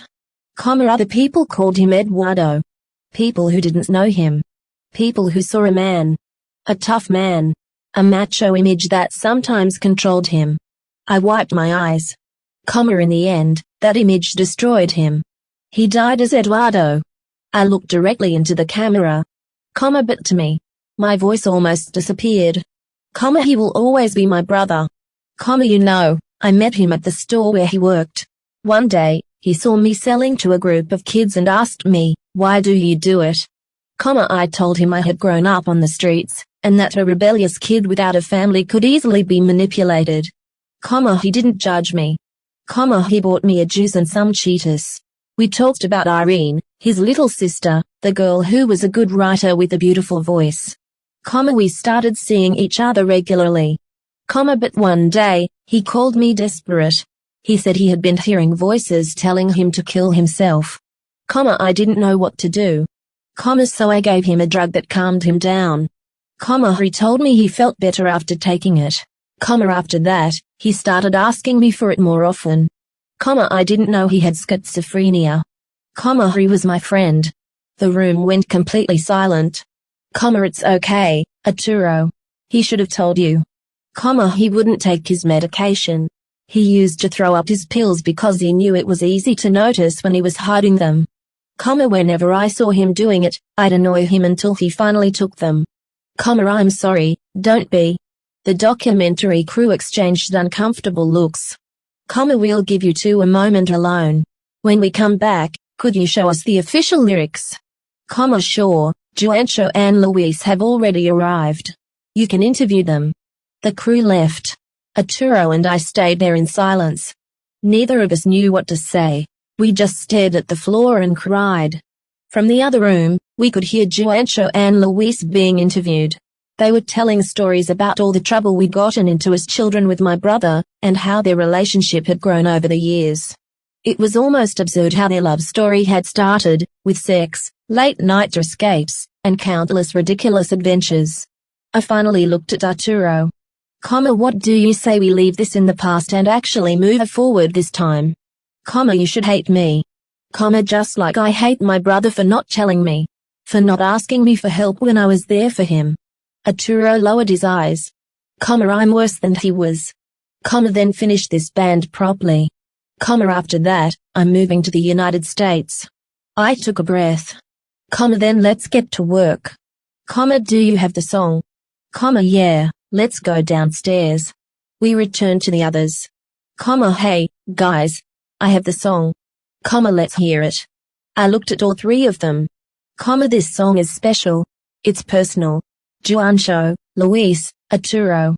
I want you to feel safe recording and singing this one. It's called Hoy te digo adios, hermano mío. Today I say goodbye, my brother. We used to say hello. How was your day? It was a little ritual we never missed. We never thought we'd lose anything. Today I say goodbye, my brother. Now you're beneath the ground. Today I say goodbye, my brother. I wanted to see you one more time. To tell you I loved you. To have my brother back. Arturo, Juancho and Luis, chorus. Today I say goodbye. My brother. I saw you lying there, lifeless. And I didn't want to believe it. You'll always live inside my mind. We had a contract, remember? We couldn't divorce as brothers. Not even after death. I'll look for you in the next life. And I'll do everything I wanted to do. Hit you, and hug you. They say I was the one who killed you. They say I helped kidnap that girl. Chorus today. I say, goodbye. To you, my brother. Luis, solo you were kind. I'm sorry for selling you what I never should have. Luis and Juancho go in peace, my brother. We're still here. We'll always take care of your little sister. Even if we have to leave for England. Irene, solo today I say goodbye. My little brother. Wait for me with Mom. And tell her good things about me. There was a long silence. Wow. One of the crew members rubbed his arms. I actually got chills. Yeah. We're a bunch of cribbies. A few nervous laughs broke the tension. Okay, guys.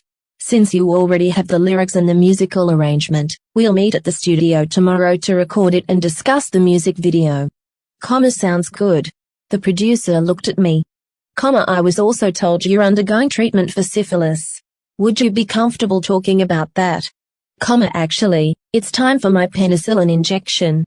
You inject yourself. No. Juancho always does it for me. Juancho immediately shook his head. Not anymore. Starting today, she's learning to do it herself. You're kidding. Nope. We're going to get the injection. I stared at him. Fine. A few minutes later, Juancho handed me everything I needed. Hold this. We'll tell you when to stop drawing the medication. 1, 2, 3, 4, 5, 6, 7, 8, 9. Now, okay. He explained each step while I prepared myself. And now you inject it. I hesitated. You're seriously making me do this? Yes, fine. I did it. Juancho, it's not coming out. Don't tense your leg. I'm trying. Put the cotton there and press. Arturo watched from the side. She's going to have a hard time learning. Definitely. The cameras kept rolling. And have you experienced any complications? Nothing major. The first dose gave me chills, a fever, and some other reactions that kept me awake. And how did you find out you had it? I paused. I wasn't feeling well, and I had pain in my intimate area. When it became unbearable, I went to a gynecologist. I thought it might be something like that because I had recently had sex with a coworker who was seeing several people. I assumed she was protecting herself. Then she messaged me and told me she had an infection. And that's how I found out. I understand that 3 doses usually means it had been present for some time. Yes. I looked away. But I'd rather not go into more detail. Of course, and when is your next appointment? Actually, my 3-month follow-up has already passed. I'm probably going tomorrow. Would you allow us to film that? I looked at the camera. Sure, and then we'll head to the studio. Sounds good, okay. We're done for today. Send us the location on WhatsApp. See you. After they left, I messaged my doctor. I explained that the documentary crew would be there and asked him to respect the confidentiality surrounding my family situation. The following day, the camera wasn't pointed directly at me, but I could feel it. We have your results, the doctor said. He paused. His eyes moved toward the camera crew occupying his office. The treatment worked. I exhaled. My shoulders finally relaxed. That's it, we're doing well. He paused again. But even if you completed the doses, we still need follow-up. Follow-up, 3 months, 6 months, 12 months. And avoiding reinfection. I nodded. But my mind wasn't really there. Everyone remained quiet, nodding awkwardly. Finally, one of the camera operators asked, Doctor, many people believe that same-sex couples aren't at risk of sexually transmitted infections. What precautions would you recommend, particularly for homosexual couples? The doctor leaned back. The first thing people need to understand is that risk isn't determined by sexual orientation. It's determined by the type of sexual contact. Anyone who is sexually active can acquire infections such as syphilis if they don't take appropriate precautions. For same-sex couples, there are several measures that can reduce the risk. Using barrier protection, such as condoms or dental dams, especially during oral sex or when using sex toys. Not sharing sex toys without proper cleaning or protection. Getting tested regularly, even when there are no symptoms. And perhaps most importantly, communicating with your partner. Many infections don't cause symptoms in the beginning. That makes transmission easier because someone may not know they have an infection. The room became quieter. Syphilis is treatable when it's detected and treated properly, the doctor continued. The problem isn't only the disease. It's also ignorance and stigma. Many people believe they aren't at risk, and that belief delays diagnosis. In this case, the treatment was effective. But follow-up is essential. The camera operator asked another question. Why is communication between partners so important in this context? The doctor answered without hesitation. Many infections don't cause symptoms at first. That's why communication matters. The greatest risk isn't whether you're homosexual or heterosexual. It's misinformation. Whatever your orientation, you need to be honest about your sexual partners, understand your risks, and take responsibility for preventing these infections. He paused, and we also need to eliminate the stigma. When people feel ashamed or afraid to seek medical care, they wait. And that's what actually makes these situations more difficult. After the crew left, Arturo and I stayed quiet. We just stared at the floor and cried while, from the other room, we could hear Juancho and Luis being interviewed. They were telling stories about all the trouble we'd gotten into as kids with my brother, and how their relationship had grown over the years. It was almost funny, considering they had started their relationship with sex and countless late-night escapes. I finally looked at Arturo. What do you say we leave this in the past and actually move forward this time? You should hate me. Like I hate my brother for not telling me. For not relying on me the way he used to. Arturo looked down. I'm worse than he was. Then finish the band properly. After this, I'm moving to the United States. Then let's get to work. Do you have the song? Yeah. Let's go downstairs. We walked back into the studio. Hey, guys. I have the song. Let's hear it. I looked at Juancho, Luis, and Arturo. This song is special. It's personal. So, Juancho, Luis, Arturo, I want you to feel safe singing it with me. It's called Today I Say Goodbye, My Brother. Today I say goodbye, my brother. Hello. How was your day? That was our little tradition. We never thought we'd lose anything. Today I say goodbye, my brother. Now you're beneath the ground. Today I say goodbye, my brother. I wanted to see you one more time. To tell you I loved you. To have my brother back. Arturo, Juancho and Luis, chorus. Today I say goodbye. My brother. I saw you lying there, lifeless. And I didn't want to believe it. You'll always be in my mind. We had a contract, remember? Brothers don't get divorced. Not even after death. I'll look for you in the next life. And I'll do what I always wanted to do. Hit you, and hug you. They say I was the one who killed you. They say I was your accomplice. That I helped kidnap that girl. Group chorus today. I say, goodbye. To you, my brother. Luis, solo you were kind. I'm sorry for selling you what I never should have. Luis and Juancho go in peace, my brother. We're still here. We'll always take care of your little sister. Even if we have to leave for England. Irene, solo today I say goodbye. My little brother. Wait for me with Mom. And tell her good things about me. The room went silent. Wow, guys. I got chills. Yeah. We're a bunch of cribbabies. A few of us laughed through the tears. All right, guys. Since you already have the lyrics and the musical arrangement, we'll meet at the studio tomorrow to record it and talk about the music video. Sure. The producer turned toward me. I was also told you're undergoing treatment for syphilis. Can you tell us what that experience has been like? Actually, it's time for my penicillin injection. You inject yourself. No. Juancho always gives it to me. Not anymore. Starting today, she's learning how to do it herself and how to administer all 3 doses properly. I stared at him. Ahead, no. You're joking. I'm not. Let's go get the injection. Fine. I'll wait. A few minutes later, Juancho handed me everything I needed. Here. Hold this. We'll tell you when to stop drawing the medication. 1, 2, 3, 4, 5, 6, 7, 8, 9. Now, okay, since you're wearing pajama shorts, I'm going to call you an idiot with my hand. Very funny, now put the alcohol on your thigh with the other hand. Then you have to insert the needle and press. I hesitated, okay, here goes. That's it. Now take it out.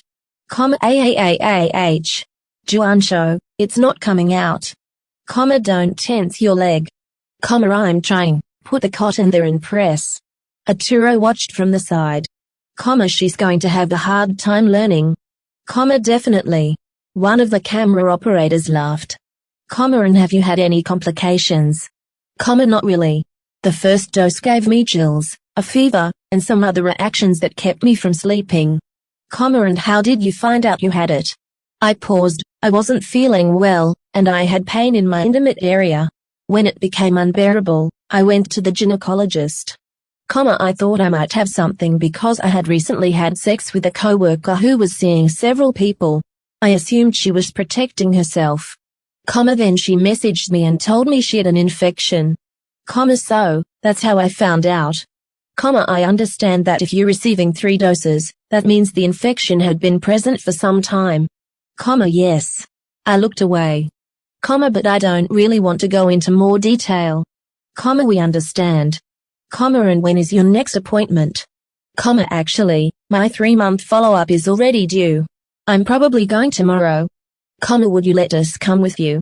And then we could go to the studio afterward. Sure, okay. We're done filming for today. Send us the location on WhatsApp. See you. After they left, I messaged my doctor and explained the situation with the documentary, including the confidentiality surrounding my stepfather's situation. The following day, the camera wasn't pointed directly at me, but I could still feel it. We have your results, the doctor said.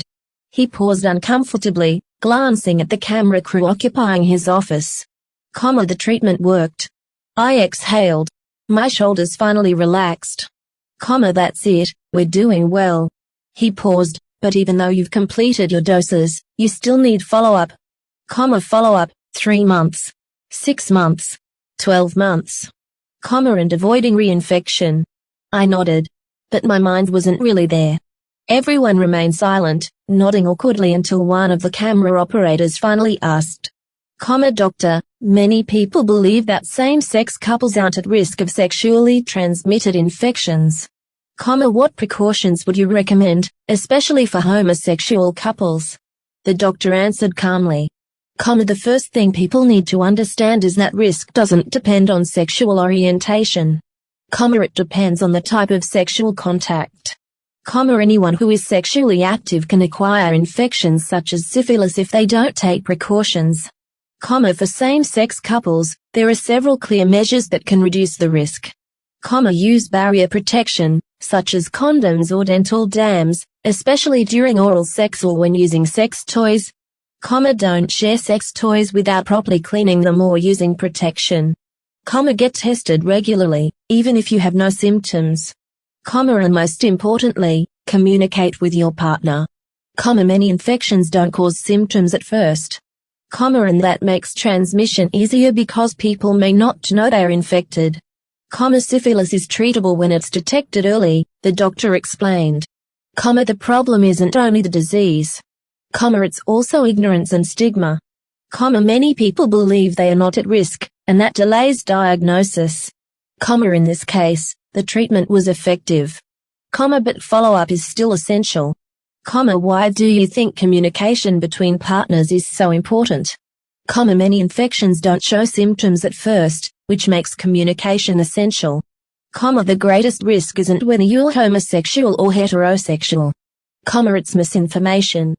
Whatever your orientation, you need to understand your sexual relationships, communicate honestly, and take responsibility for preventing these infections. He paused, and we also need to eliminate the stigma. When people feel ashamed or afraid to seek medical care, they wait. And that's what actually makes these situations worse. After the appointment, we went to the studio to meet the producer. All right. We've decided to leave the recording natural. We'll upload it to Spotify. For the music video, we'll collect your childhood videos, photos of you together, and pictures of your brother by himself. But I don't have any of that. I do.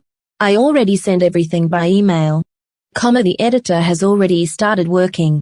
It'll be on YouTube in a few hours. He looked at me. In the meantime, I'd like you to think about another song. Something they can react to. Maybe a group song. I have nothing. Then think of something. He looked around the room. Come on. Scream it out. Get the anger out. I don't want to scream anymore. Fine. I'll snap my fingers, and you guys start playing. Got it? Something inside the producer seemed to snap. The cameramen were dying of laughter but trying not to show it. He snapped his fingers. He stomped the floor with his heavy boots. Then he slammed his hand against the table. I finally stopped thinking. I just let myself flow. I'm here. I'm present. I'm here. I'm still here. My mother gave birth to me. My brother raised me. My father was never there. I fell in love. I started a band. The producer slammed the table twice. That was the signal. We all shouted. Los comprados. They'll laugh when they find out why we chose that name. It all started with 30,000 pesos. Money from a woman who gave Luis and me syphilis. Syphilis made me famous. Tragedy gave me a reason to live. The producer slammed the table twice again. I shouted, we are. Los comprados. Group chorus. Los comprados. The producer applauded. Well, you guys never disappoint me. He looked at the cameras. This audio stays on Spotify. And this moment stays in the music video. He pointed toward a rotating platform. I brought you something new. You'll stand on that platform and pose however you want for 40 seconds. It'll be the interlude of the video. Your costumes and makeup are over there. See you in 30 minutes. They covered my face with black makeup and turned my red hair even darker with a kind of hair chalk. My clothes were torn, black, and decorated with gold details. Arturo, Juancho, and Luis were dressed similarly. The theme was dark, rebellious. We had absolutely no idea how to pose.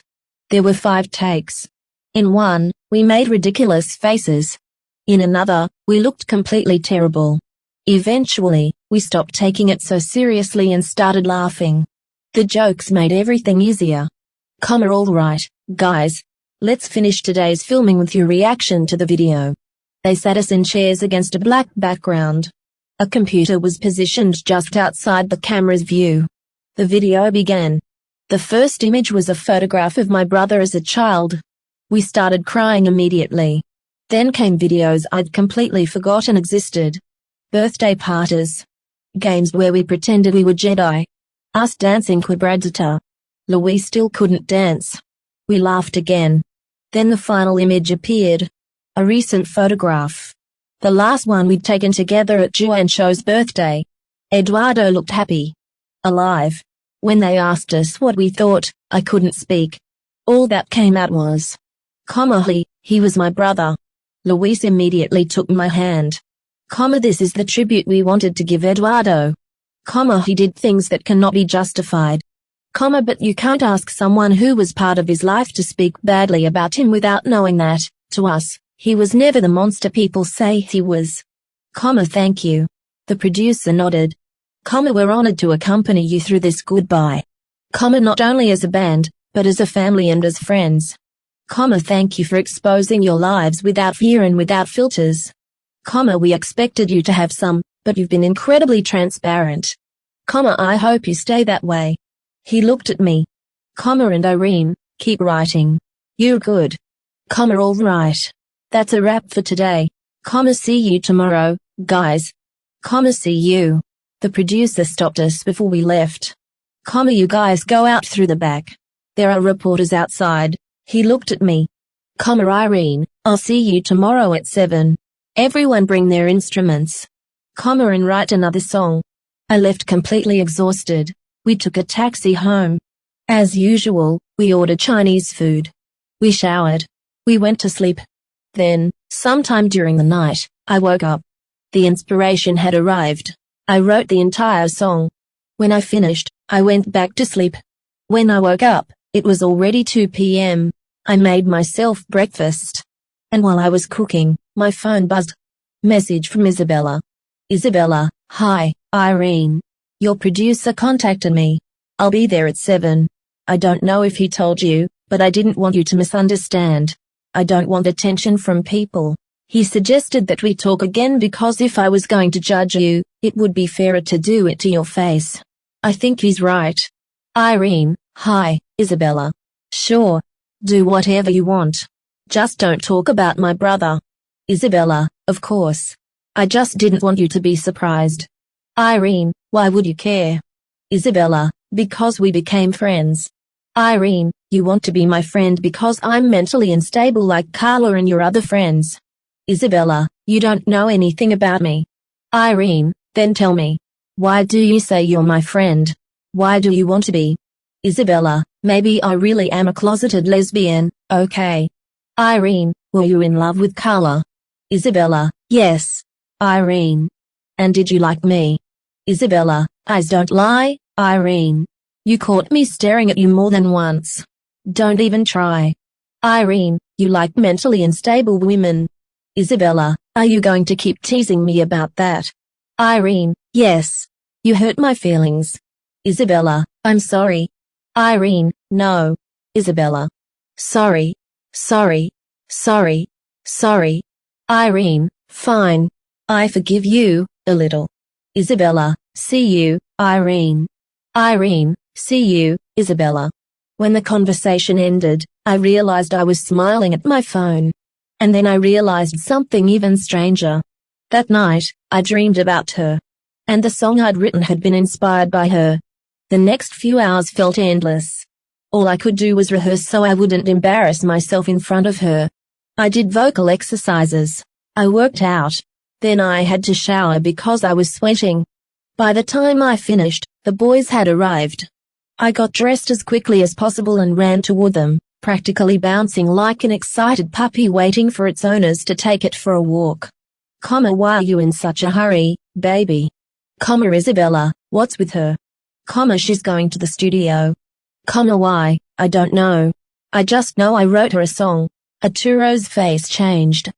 You wrote her a song. I dreamed about her and woke up at 3 in the morning because I was inspired.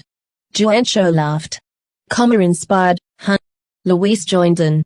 More like horny as hell. Inspired, okay. Arturo walked past us. Let's go, she hasn't even arrived yet, Irene. She's in love. We've lost her. Don't be ridiculous. Oh, don't cry, because then I'll cry.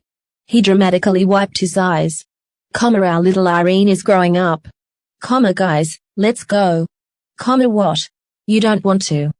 Enough. Let's go before they leave us behind. On the way there, we found reporters blocking both entrances. It was difficult to get inside, but eventually we managed. Why are there so many reporters? The producer opened the door. Irene, come in. Today you're recording with a surprise guest. I stared at him. Off. Isabella. What are we doing today? She came for an interview. You'll see it when the documentary comes out. Okay, she's leaving soon. No. Actually, she's going to sing a duet with Irene while you guys improvise the instrumentation. Sure. Juancho grinned. Since we're apparently fucking geniuses at composition, we'll do it in 5 minutes, right? Exactly. The producer laughed. My fucking geniuses never disappoint me. Arturo raised an eyebrow. That sounded wrong. Anyway. Here's what we're doing today. He looked at me. Irene, if you already have a song, save it for later. For now, improvise something with her. Actually, the song is about her. The producer froze. You knew she was coming. No. I wrote it at 3 in the morning. He turned toward the others. Did you hear that? Juancho laughed. She's completely gone. The producer looked at Isabella. Can you sing? She nodded. Of course, prove it. Okay. Tell me when you're recording. We've been recording since you walked in. Get into position. Isabella laughed. Wait. Can you cut the part where you called us fucking geniuses? The producer smiled. We'll think about it, Mexican Spanish. Isabella rolled her eyes. I watch plenty of dubbed movies, damn it. Okay. Start. I looked at Isabella. I was nervous. I cleared my throat. Irene, today I dreamed about you. Isabella, what did you dream about? Irene, your red hair. Your light eyes. Your hands. Isabella. Do you think they're as special as your sleepy laugh? That raised eyebrow you make when you're being sarcastic. And that stubborn little attitude. Irene, yes, just as much as your voice. I don't care if you snore when you sleep. Or how sensitive you are when it comes to other people. Or the way you tilt your head when you're angry. Isabella smiled. Isabella, what if we dance a cha-cha? Irene, we don't have a cha-cha. Isabella, I do. Just listen. And follow me. I saw you floating in that ocean. So calm. Then a violent wave came. And carried you toward me. Our eyes met without a word. And suddenly time began to beat.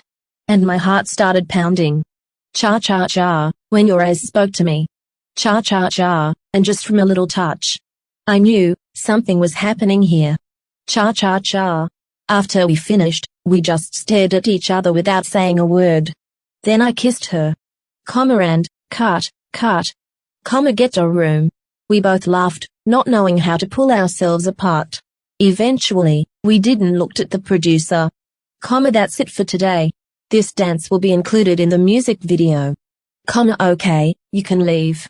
As we left the studio, reporters swarmed around us. It was almost impossible to reach the taxi, but we eventually made it. Isabella came with us and asked the driver to drop her off at her house. I apologized for kissing her, but she only laughed. If you hadn't done it, I would have done it anyway. Then she invited me on a date the following Saturday. The next few days were stressful. Even so, they asked me for another song, but I couldn't write anything. I was too anxious waiting to see Isabella again. We talked day and night through messages and phone calls, to the point that my roommates, who were in the middle of exam season, couldn't take it anymore. Irene, lower your voice. I'm studying. Irene, turn down your laugh. I can't record what I'm composing, and this is a commission from a YouTuber. Please. Irene, watch where you're going. You fell again. Put your phone down for a second. Eventually, they sat me down for a serious conversation. Here. I bought you this box of condoms. Tomorrow is your date. We need you to promise that after it, you'll finally write the song. Okay, not okay, promise. What about you, Arturo? I've suffered because of your lesbian crush too. But you recorded your melodies. In the bathroom furthest away from you. You should stop hanging out with these idiots. What did we do? Anyway, tell us what you've been talking about. Things, what things?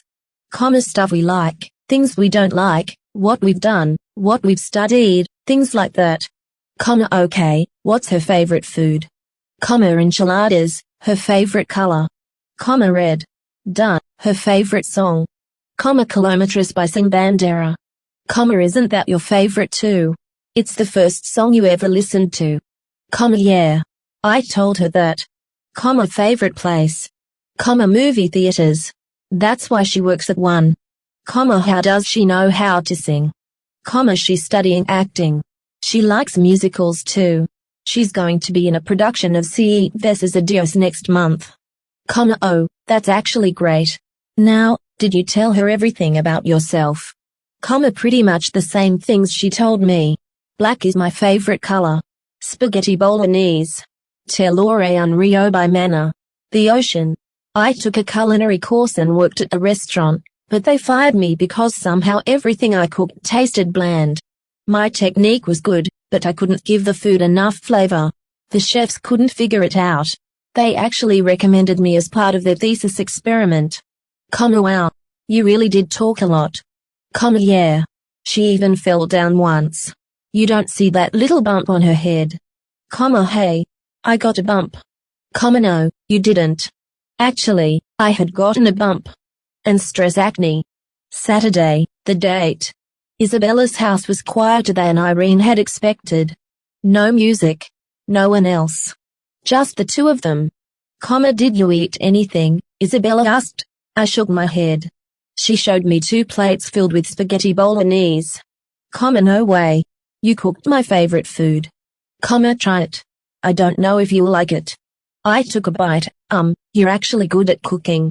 I was afraid it would be bland and you'd send me back to your chef friends.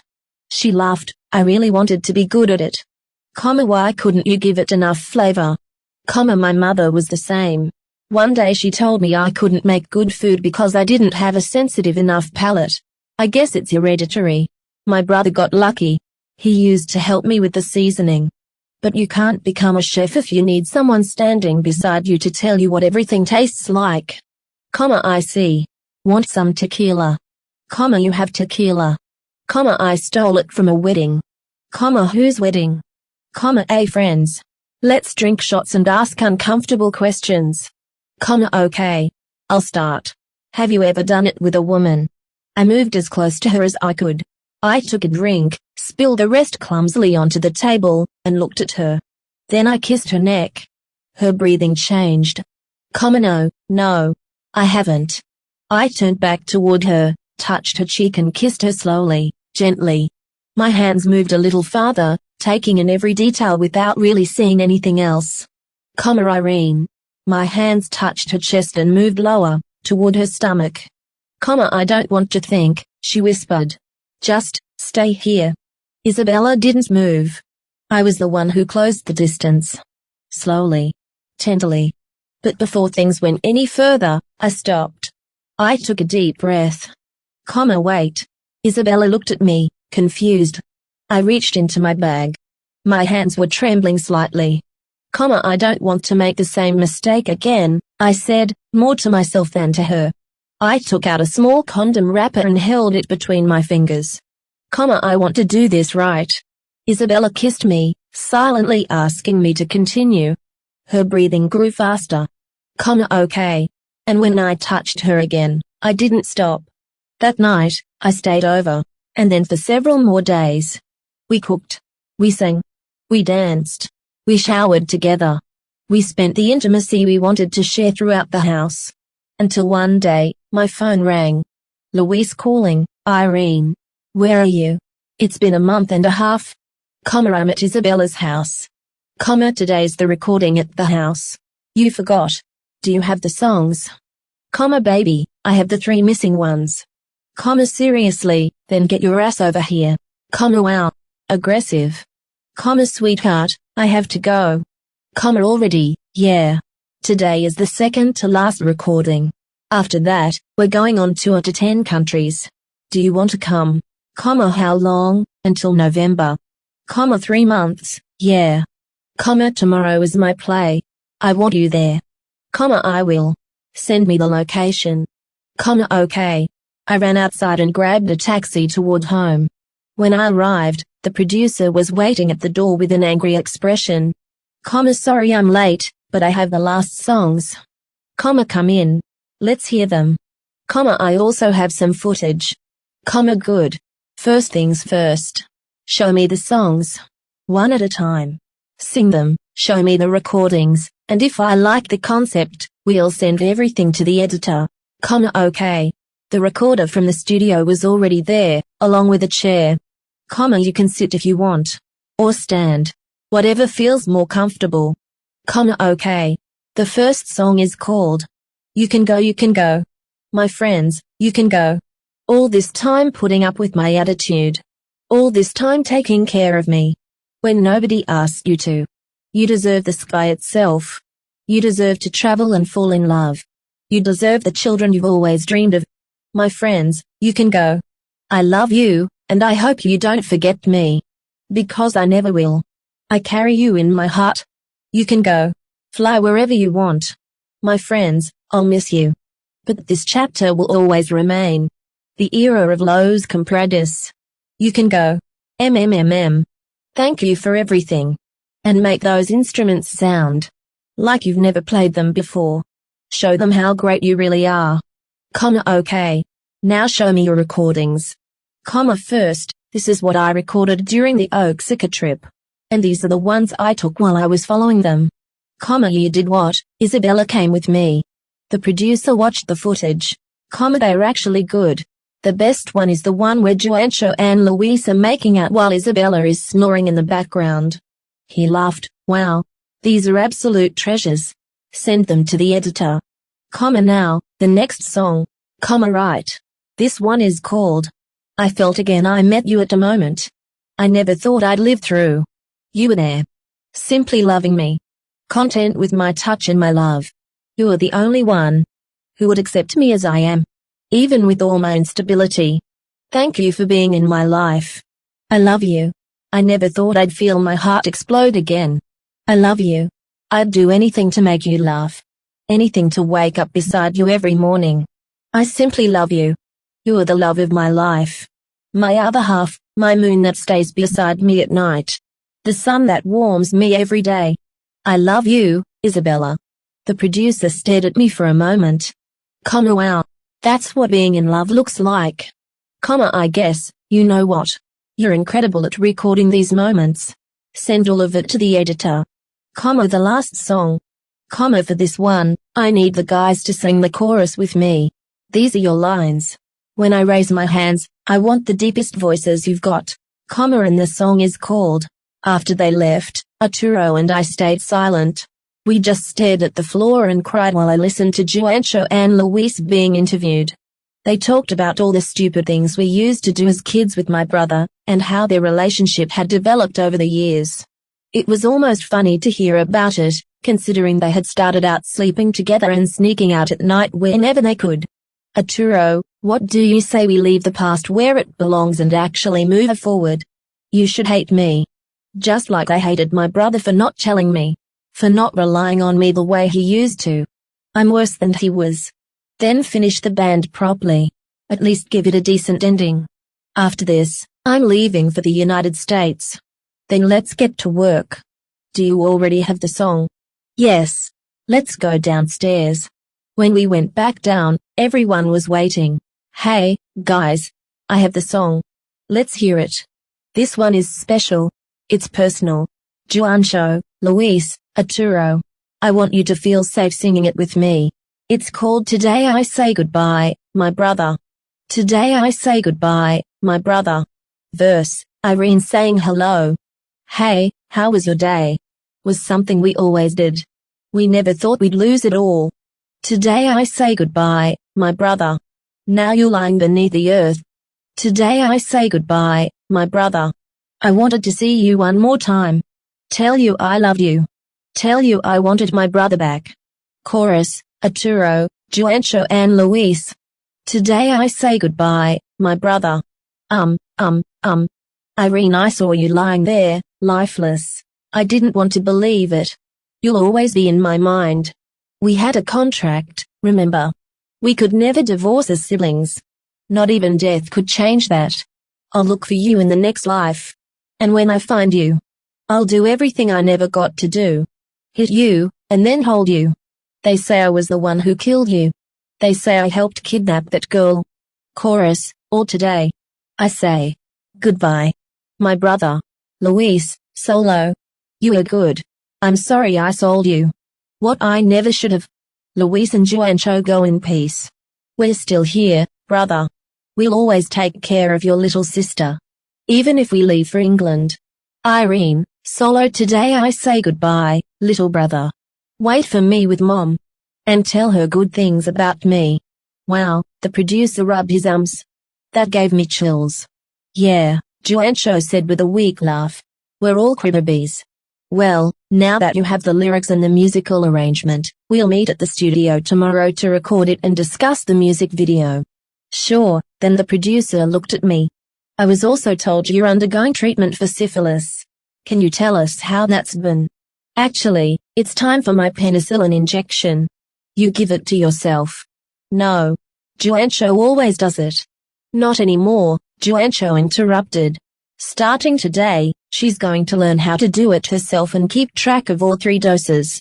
I stared at him. Wait, you're joking, right? No, we're getting the injection. Oh, come on, come on. A few minutes later, Juancho handed me everything I needed. Okay, hold this. We'll tell you when to stop drawing the medication. 1, 2, 3. He counted until I was ready. Now, I looked at him nervously. Okay. Since you're already wearing your pajama shorts, give me the middle finger with one hand. Seriously, just do it. I did. Good. Now clean your thigh with alcohol.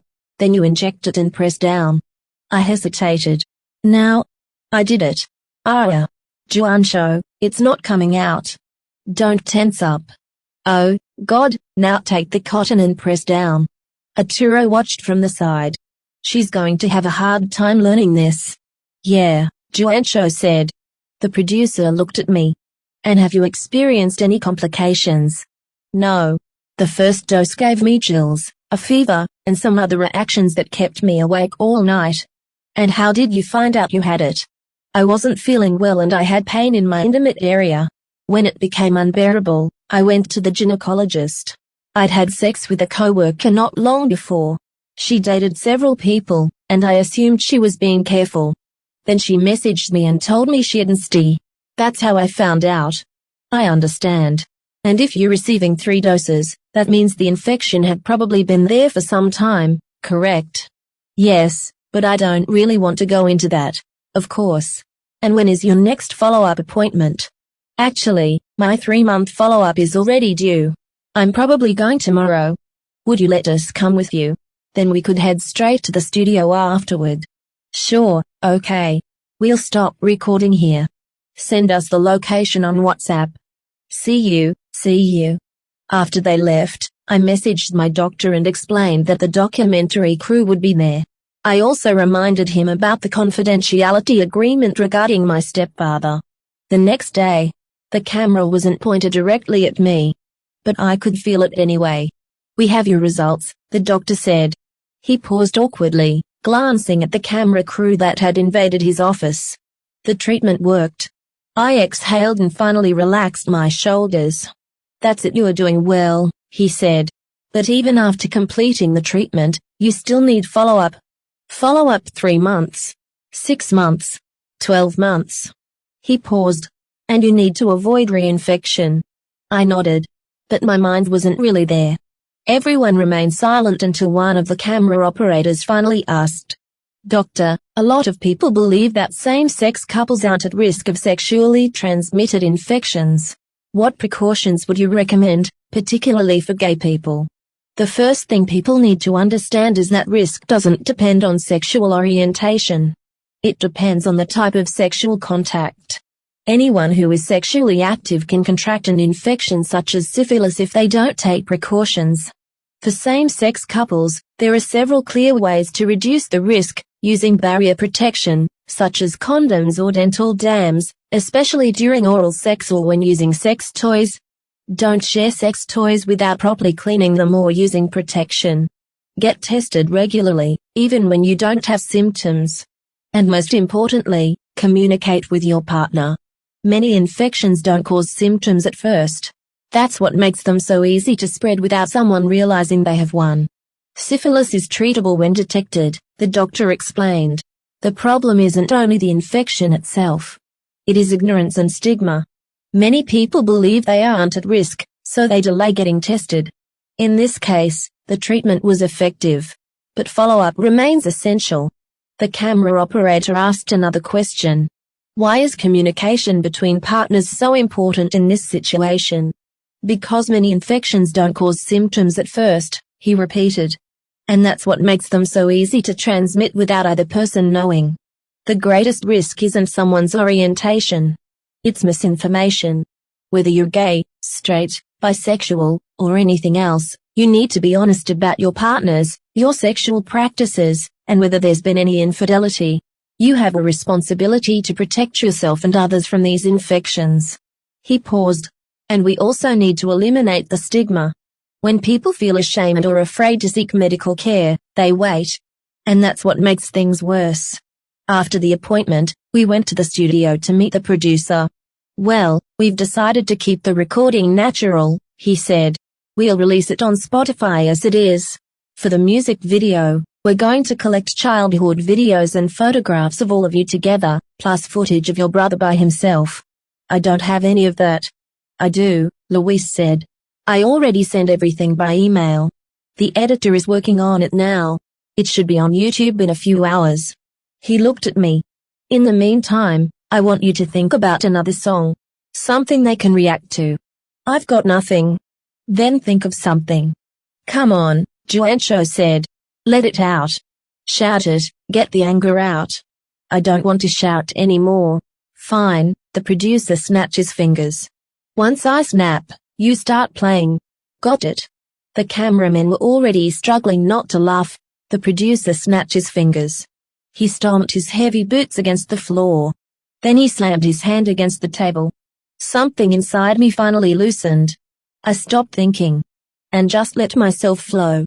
Los comprados Irene. I'm here. I'm present. I'm here. I'm still here. My mother gave birth to me. My brother raised me. My father was never there. I fell in love. I started a band. The producer slammed the table twice. Los comprados. Laugh if you want when you find out why we're called that. It all started with 30,000 pesos. Given to Luis and me by a woman. Who gave us syphilis. Syphilis made me famous. Tragedy gave me a reason to live. The producer slammed the table twice again. We're los comprados. All los comprados. The producer applauded. Wow, he laughed. You guys never disappoint me. This recording is staying on Spotify, and this moment is going into the music video. He pointed toward a rotating platform. I brought a turntable. You'll stand on it and pose however you want for 40 seconds. That'll be the interlude. He pointed toward another room. Wardrobe and makeup are waiting for you. See you in 30 minutes.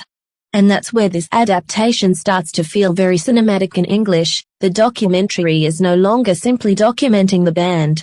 It's documenting Irene falling apart, falling in love, losing her brother, creating music, and unknowingly walking toward an arrest. That makes the later news broadcast hit much harder. News anchor, in an update to the case, authorities have confirmed the release of 3 members of the previously detained musical group after prosecutors determined there was insufficient evidence to charge them with a crime. However, Arturo N will remain in custody and continue through the legal process on charges related to concealment and unlawful detention. Cut to documentary. Black screen. White text appears. Production of the documentary was suspended on legal advice while the judicial proceedings were ongoing. News anchor, in another development in the case that has attracted widespread public attention, authorities have confirmed the sentencing of Arturo N, who was found responsible for conduct connected to the death of Eduardo N, and the unlawful detention of a woman identified as Carla. Reporter, on location. That's right.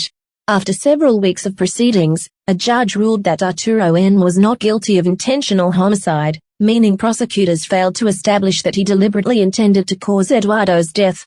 However, he was found responsible for non-intentional homicide resulting from a physical altercation on the night of the incident. News anchor, what does that mean for his sentence? Reporter, according to the ruling, the sentence for the defense was reduced because there was no evidence of deliberate intent to kill. However, the most significant part of the ruling concerns his indirect involvement in the victim's detention. Pause, more serious tone. Reporter, the judge determined that Arturo allowed the victim to remain inside his residence without notifying authorities. That conduct was classified as concealment connected to unlawful deprivation of liberty. This significantly increased the severity of his sentence. News anchor, so what is the total sentence? Reporter, the court has imposed a total sentence of approximately 8 years in prison. The ruling takes into account both the absence of intent in Eduardo's death and Arturo's failure to report the circumstances surrounding Carla's detention. News anchor, and what about the other members of the band? Reporter, the same ruling confirmed that the other members who were previously detained have been released due to insufficient evidence. At this time, they will not face criminal charges. News anchor, the case now enters a new stage, although authorities have not ruled out the possibility of further developments involving other individuals connected to the investigation. We will continue to follow the story. Irene reached for the remote. Turn that off. You talked to the producer. Yeah. He said he's going to do everything he can to get legal approval to release the documentary. We already sent him the video we made as a request to preserve what we created before everything fell apart. Do you think they'll approve it? I think so, he hesitated. And, when are you moving in with Isabella? I don't know if we're still together. What happened? These past few months have been hard. She's spent a lot of time with Carla. She was there for every court hearing. Eventually, She started questioning me about why we supported Arturo. I looked down. One day I got tired of it. I told her I couldn't empathize with Carla and that I didn't like her spending all her time with her. She accused me of implying something. I told her I wasn't, but if she was acting that way, then maybe what she was suggesting wasn't impossible. I was just telling her that I was uncomfortable with how much time she was spending with Carla. And then she started talking about her sleeping problems, her physical and psychological trauma. I told her Arturo had been extorted and tortured, that he never really stayed at his own house because he got involved with a band. And I asked her, what would have happened if he hadn't joined us? He could have ended up being another victim. She broke up with me. And are you okay? I'm just tired of this whole case. He sighed. And when are we leaving for England? We're not sure anymore. Why we can't leave you alone? There's still someone else involved, and you were the one who pointed that out. He looked away. And honestly, I'm disappointed in Isabella. I understand why she's doing what she's doing. But how could she not think about you? Especially after your statement was leaked. I laughed bitterly. She got so caught up in an old life she wanted back that she won't let it go. That's what I think. He looked at me. Come on, sweetheart. Want some ice cream? Yeah, call producer Don Juan. Irene, yes. They approved the documentary for release on Netflix. I froze. But there's one condition. What condition? You have to attend a press conference. With Carla's family. They want a public apology for the harm they believe was caused in your brother's name. You're kidding. No, Irene, he paused. Do it for Arturo. He deserves to have his story represented fairly. And do it for your brother. He deserves the tribute you made for him. Or are you willing to let people keep harassing you simply because you had a brother who was mentally ill and died after a violent incident? I clenched my jaw. When is the press conference? Tomorrow. Fine. I'll be there. I'll send a driver. You can bring Luis and Juancho. Okay, see you tomorrow. See you. I hung up. Shit, baby, breathe. Breathe with us. Slowly. Of course, I lost it. I threw whatever I could reach, screaming until my voice broke. Shit, it's okay. Just cry. It's okay to cry. The following afternoon, someone knocked on the door. Miss Irene, yes. Are you coming with anyone? No. They're busy. All right. They're expecting you. When I arrived, I realized the press conference was being held inside a hotel ballroom. A long table had been placed at the front. Microphones bearing the logos of different media outlets covered the table. Cameras surrounded the room. Flashes went off constantly. Security stood along the walls. At the table sat Carla, her family, the producer, and Isabella. I didn't look at her. Producer, good afternoon. This press conference is intended to clarify the situation surrounding the documentary, which was suspended during the recent legal proceedings. Following an agreement between the parties involved, production has been authorized to continue under specific guidelines regarding respect, responsibility, and the prevention of further harm to those affected. It was time. My teeth were clenched. I couldn't turn around. I wasn't comfortable with any of this. But I had agreed to come. So I kept my words carefully measured. My hands were tense.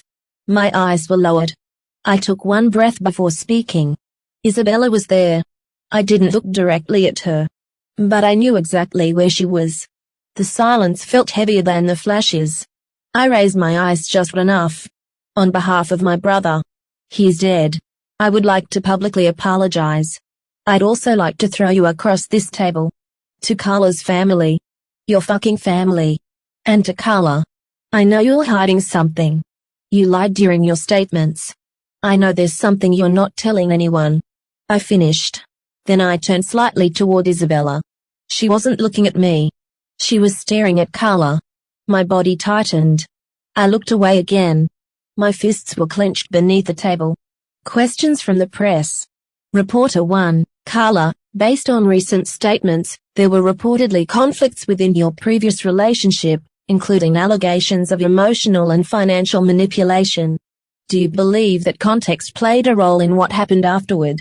Reporter 2, There have also been testimonies describing a highly conflictive relationship. Can you confirm whether your kidnapping was completely unrelated to those conflicts, or whether there was some connection? Reporter 3, Carla, some people have questioned the lack of visible physical evidence when you were found. What would you say to those who doubt your account? Carla didn't answer immediately. She stared ahead. She ignored several questions.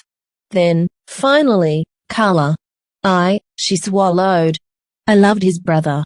And 1,000 other people behind that sentence. Silence. Nothing anyone says can change that. And there were things that weren't my decisions. She breathed in. There was someone. My ex, he wasn't well. And when someone like that talks to you, you start questioning everything. The reporters began shouting more questions. The lawyers immediately intervened. Producer, we're limiting the questions now. Thank you. When the conference ended, I didn't say another word. Carla stood first.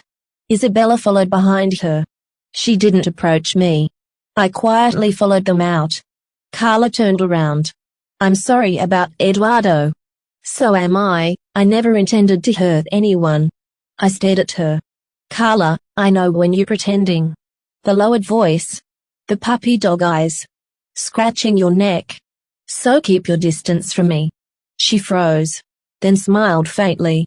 If it's true that I faked my kidnapping, what do you think Arturo was doing outside your gynecologist's clinic?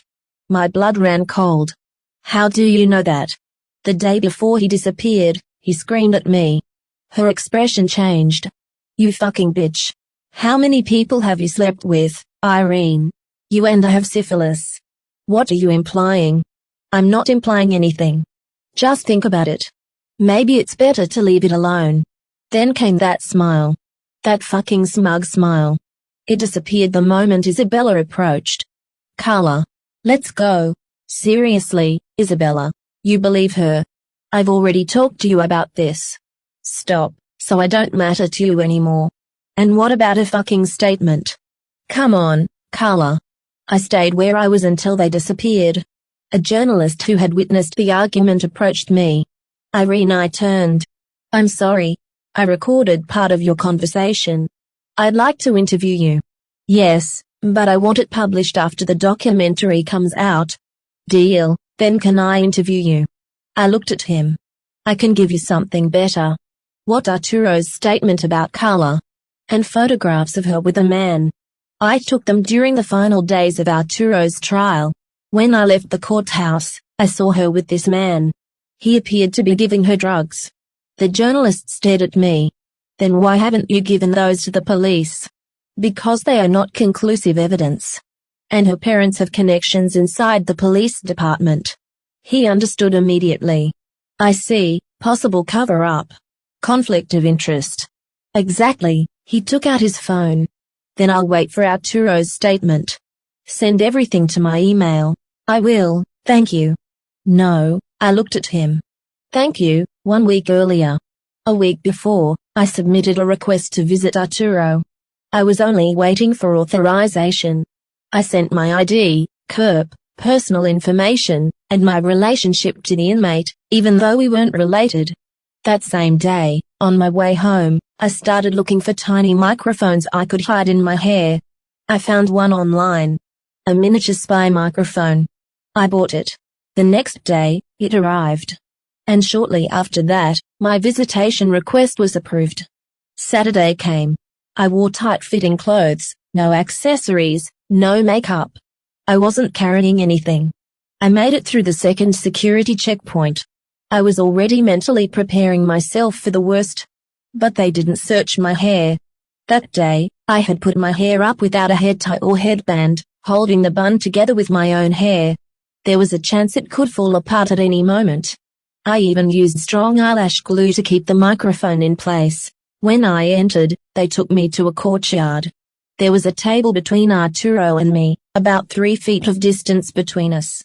2 officers stood nearby, watching us. My hands started shaking. I'd practiced this conversation in front of a mirror. And yet, now that I was actually there, I was sweating, terrified that something would go wrong. Irene, how are you, Arturo? Arturo, I guess I'm alive. Irene. I don't think you should keep coming here. Irene, you killed my brother. And they only gave you 8 years. Do you really think that's fair? Arturo, what's wrong with you? Why are you acting so strange? Irene, just explain how Carla ended up at your house. What did you have against her? Arturo, are you her lawyer now? Irene, I love her. Arturo, and what happened to Isabella? Irene, Carla brought back feelings I had for her. Isabella and I aren't together anymore. Arturo, you broke up with her. Irene, yes. Arturo, but Carla never loved you. She only used you. Irene, what do you know? Arturo, when you were working as a chef, do you remember what she did? You got syphilis because of her. Irene, she's suffering. Arturo, she looks pale. She doesn't sleep. She was abused. Arturo, please, Irene. Do you seriously believe that story? Irene, it's her version. And I believe her. This is my last visit. Just tell me why you fought with my brother. Don't tell me how it happened. Tell me why you fought. Arturo looks down. Silence. Then, Arturo. You'd better leave. Irene, you don't have to tell me. Arturo, it was that bitch Carla. There was a video on my phone. I buried it where they found Eduardo's body. He could have survived. They wouldn't let me call an ambulance. Carla faked her own kidnapping. She only wanted money to pay off the debt she owed my boss. She got involved with him and then had Eduardo pulled out of jail. He was being blackmailed too. We fought, but I didn't hit him. One of the officers immediately stands. Officer, miss, you are done here. And you, come with us. You going to give a formal statement about what you just said? Arturo, no. I can't. She'll be in danger. Irene, Arturo, I'll be okay. Talk to them. Arturo. No. I won't. Officer. Young man, I won't repeat myself. Miss, leave. Later that night. I left the penitentiary. I went straight to the journalist and handed him the audio. That night, I went to Arturo's house. Everything was silent. I dug. And dug. He had buried it almost 10 feet underground. I finally found it. By the time I finished, it was 3 in the morning. I went directly to the journalist's house. I was wearing a black hoodie and black sweatpants. My clothes were covered in dirt. I didn't care anymore. For my safety, and we decided to conduct the interview from inside his house. The news broadcast was already live. And then everything exploded. Breaking news, the Carla case. Anchor, good evening. We have a major development in the investigation surrounding the death of Eduardo N. New evidence has emerged that could completely change the case. Joining us live is our investigative reporter. Reporter, that's right.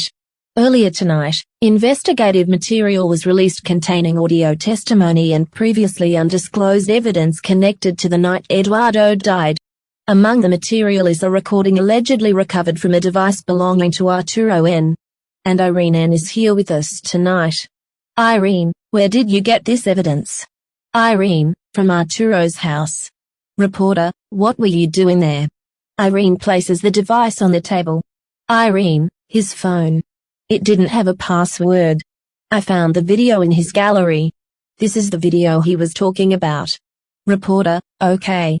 Can you play it? Irene nods. Reporter, take your time. We're here with you. The video begins. The screen shows Eduardo and Arturo. Only their mouths and shaking hands are visible. Eduardo, Arturo, what are we doing? Arturo, I don't know. Eduardo, are you high? Arturo, a little. We have to turn ourselves in. Eduardo, she threatened me with my sister. That woman is insane. And she's got that bastard working with her. Arturo, we have to report it. We have to tell someone. He's not a killer. They're just threatening us. Silence. Then, from somewhere in the distance. Carla says, "Damn it, Carla. Get back here. Baby." The two men fall silent. Carla says, "What's going on? Why aren't you coming back?" Arturo, "I can't do this anymore. I'm leaving." Carla says, "If you leave, you know you're going straight to the police."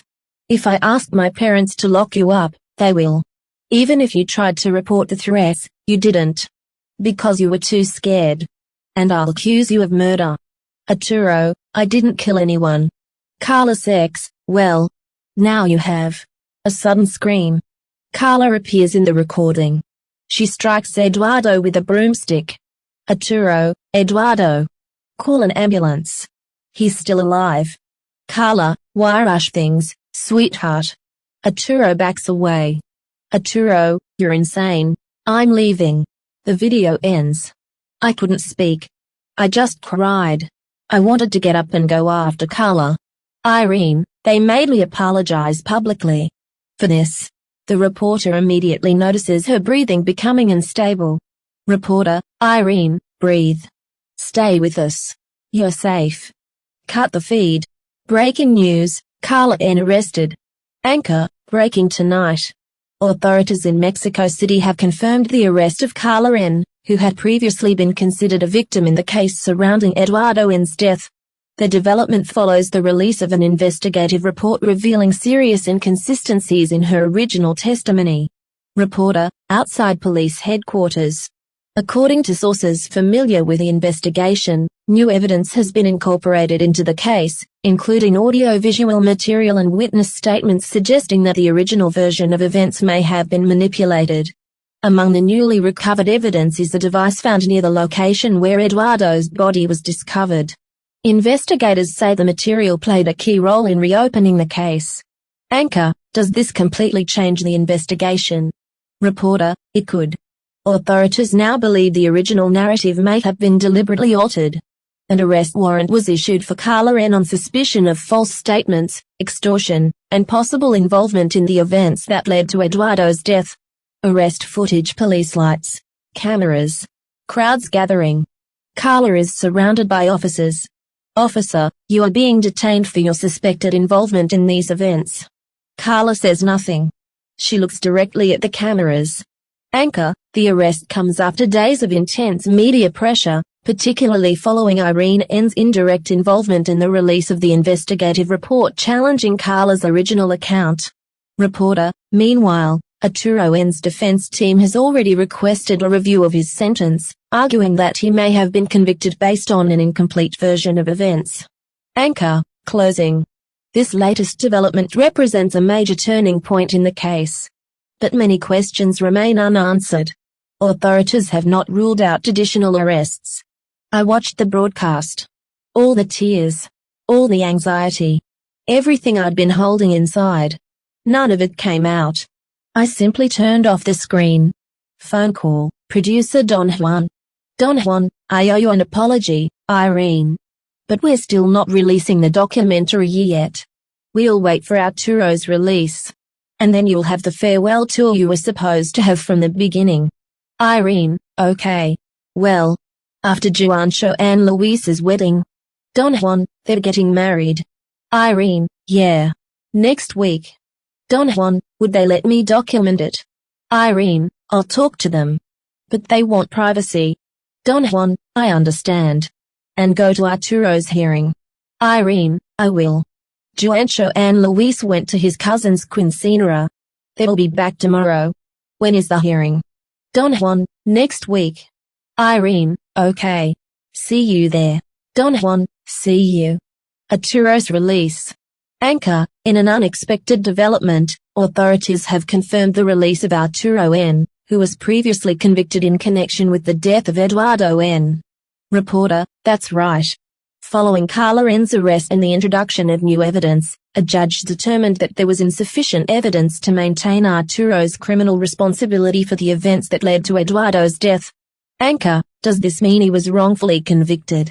Reporter, according to the ruling, the original investigation relied heavily on an incomplete version of events. The new evidence suggests Arturo may have been manipulated and coerced, leading investigators to initially misunderstand his role. Anchor, is he completely free of charges? Reporter, yes. With today's ruling, Arturo N. is released immediately. The investigation into Carla N. remains active, and she is now considered the primary suspect in the case.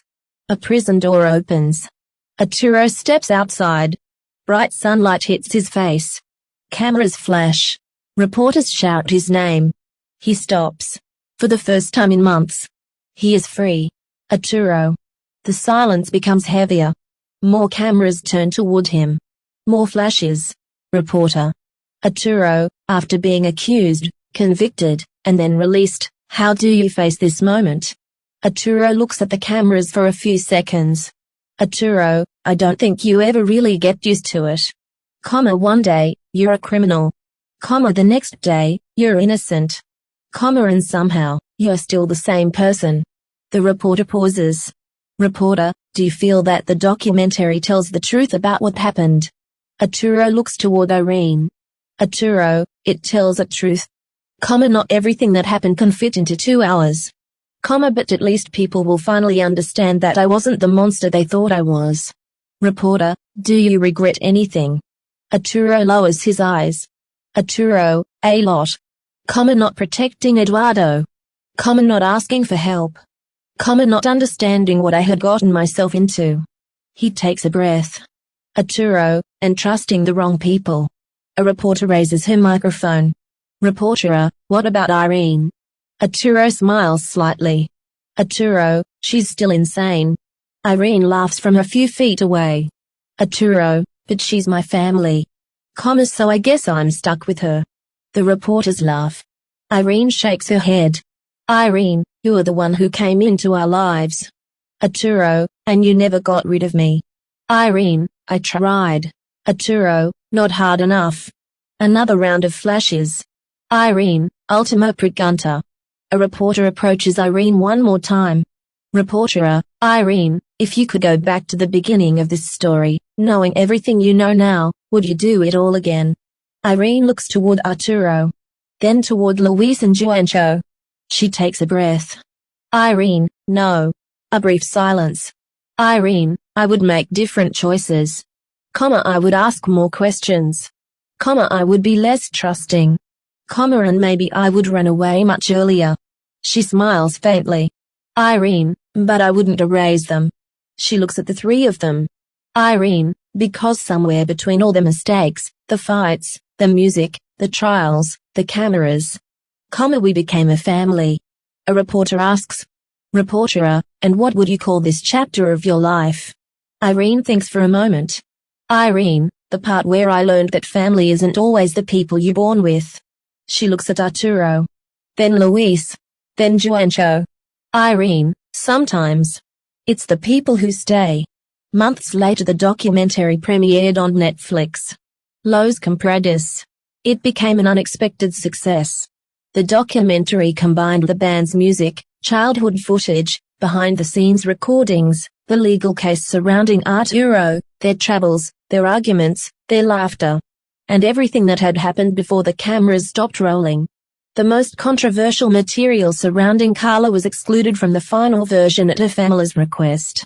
But the story of the four of us remained. And so did the goodbye. Final messages. Juancho. Interviewer, we've reached the end of the documentary. Juancho, how have you experienced all of this? And what message would you leave for your bandmates? Juancho smiles. His eyes are already watery. Juancho, I'm happy. And I'm crying because I'm happy. But also because I'm going to miss them. We went through everything together. Fights. Problems. Things we thought we'd never fix. He laughs. Juancho. And Arturo. I never doubted you. I hope you build an amazing band with Irene. And Irene, you've been writing since you were a kid. You were always intense. Stubborn. Determined. If you ever told me you were going to grow old doing something, I believed you without thinking twice. He looks toward Luis. Juancho, and Luis is coming with me. If he doesn't want to, I'll drag him. Because that man is my one and only love. Luis. Interviewer. And you, Luis. Luis. I feel relieved. Happy that this whole circus is finally over. He laughs. Luis. There were screams here. Screams over there. People crying. People disappearing for 3 days. People falling in love. People almost getting arrested. You know, normal band stuff. Everyone laughs. Luis, I love them. But honestly, sometimes it was suffocating. I hope they don't use my exhausted faces from the tour in the documentary. He looks directly at the camera. Luis, one of them is my husband. One is a closeted gay man. And the other is my arch enemy. He smiles. Luis, and I love all three of them. I know they all miss us. But our dreams are taking us somewhere else. Juancho and I always wanted to help Irene. We knew she'd go far. Arturo, well, he kind of crashed into our story. But he's part of it now. And I wouldn't erase that. He pauses. Luis, I just hope they let themselves feel things. Don't punish yourselves for loving someone because you've been hurt before. Arturo interviewer. Arturo, what about you? How do you feel now that the documentary is ending? Arturo smiles. Arturo. Lucky. I was lucky enough to meet 3 people I connected with from the very first day. I love them. Luis. That's not gay at all, Arturo. Everyone laughs. Arturo, shut up, Luis. Arturo looks back at the camera. Arturo, I hope Juancho and Luis have an amazing life in England. And Irene, I hope I get to work with you for many more years. You're the strangest and most charismatic woman I've ever met. Irene, I'll take that as a compliment. Arturo, it was. Irene interviewer. Irene, we've reached the end. How have you experienced everything that happened? Irene remains silent for several seconds. Irene, they became my family. And nobody can take that away from me. The distance between us might grow. They might move across the world. We might stop seeing each other every day. But I'm proud of them. Because none of us gave up. Not during the trials. Not during the fights. Not during the losses. Not even when everything seemed impossible. She smiles through tears. Irene, this whole experience taught me something. Something I didn't understand before. She looks directly into the camera. Irene, sometimes, family is found in the places you least expect. Fade to black. Los COMPRADOS. The end. Epilogue. 2 years later. Host, we're here today with Irene on our podcast, The Divine Ones. Thank you for joining us. Irene, no need to thank me. I would have loved to do this 2 years ago, but here we are. Host, you'll never forget that whole incident, will you? Irene, never. Ever. Laughs host, well, as far as I know, you now have 5 albums with your new band, The Puppies. Irene, 5 already. And things have actually gone pretty well. We're even roommates now. Host, I've also heard that you tried to buy the rights to one of the songs from the bought ones because of a recommendation from an ex of yours who recently landed a role in a movie. Irene, oh, that. They came to me and said, sell us the rights. I told them no. The songs from the bought ones aren't for sale. Host, okay, they're not for sale. But sell me one. Irene, apparently, my ex didn't care. She contacted the producer. And the producer sold it to her. Host, oh, no. Irene. Then my ex went live and said, hell yeah, I'm taking our song back. Host, that sounds like a disaster. Irene, it's probably the most insane thing that's happened to me since everything else. We don't have a producer anymore. And I'm currently involved in a legal dispute with my ex. Whom I haven't seen in 2 years. Host, well, looks like we have an incoming call. Irene, oh, God. Host, you live on The Divine Ones. Juancho, hi. It's Juancho and Luis. Luis, we have an announcement for this little disaster. Irene, oh, here we go. Luis, my girl, we're going to sponsor your own studio. Juancho, and we'll be your managers. Luis, we've got enough money for it. But you have to come to London with us. Forget that stupid song and come with us. Juancho, you'll love the production company we've met. Irene, Luis, you didn't even let Juancho finish speaking. Luis, baby, we're waiting for you. Irene, if you two are really willing to take that risk. I guess I'll see you next year. Juancho, deal. Luis, you said it. And it's recorded. Irene, yeah. Bye, love you guys. Call ends. Irene looks at the hosts. A long silence. She sighs. Irene. I really need to stop saying yes to things. Host, you definitely do. Irene, too late. Fade out. The end.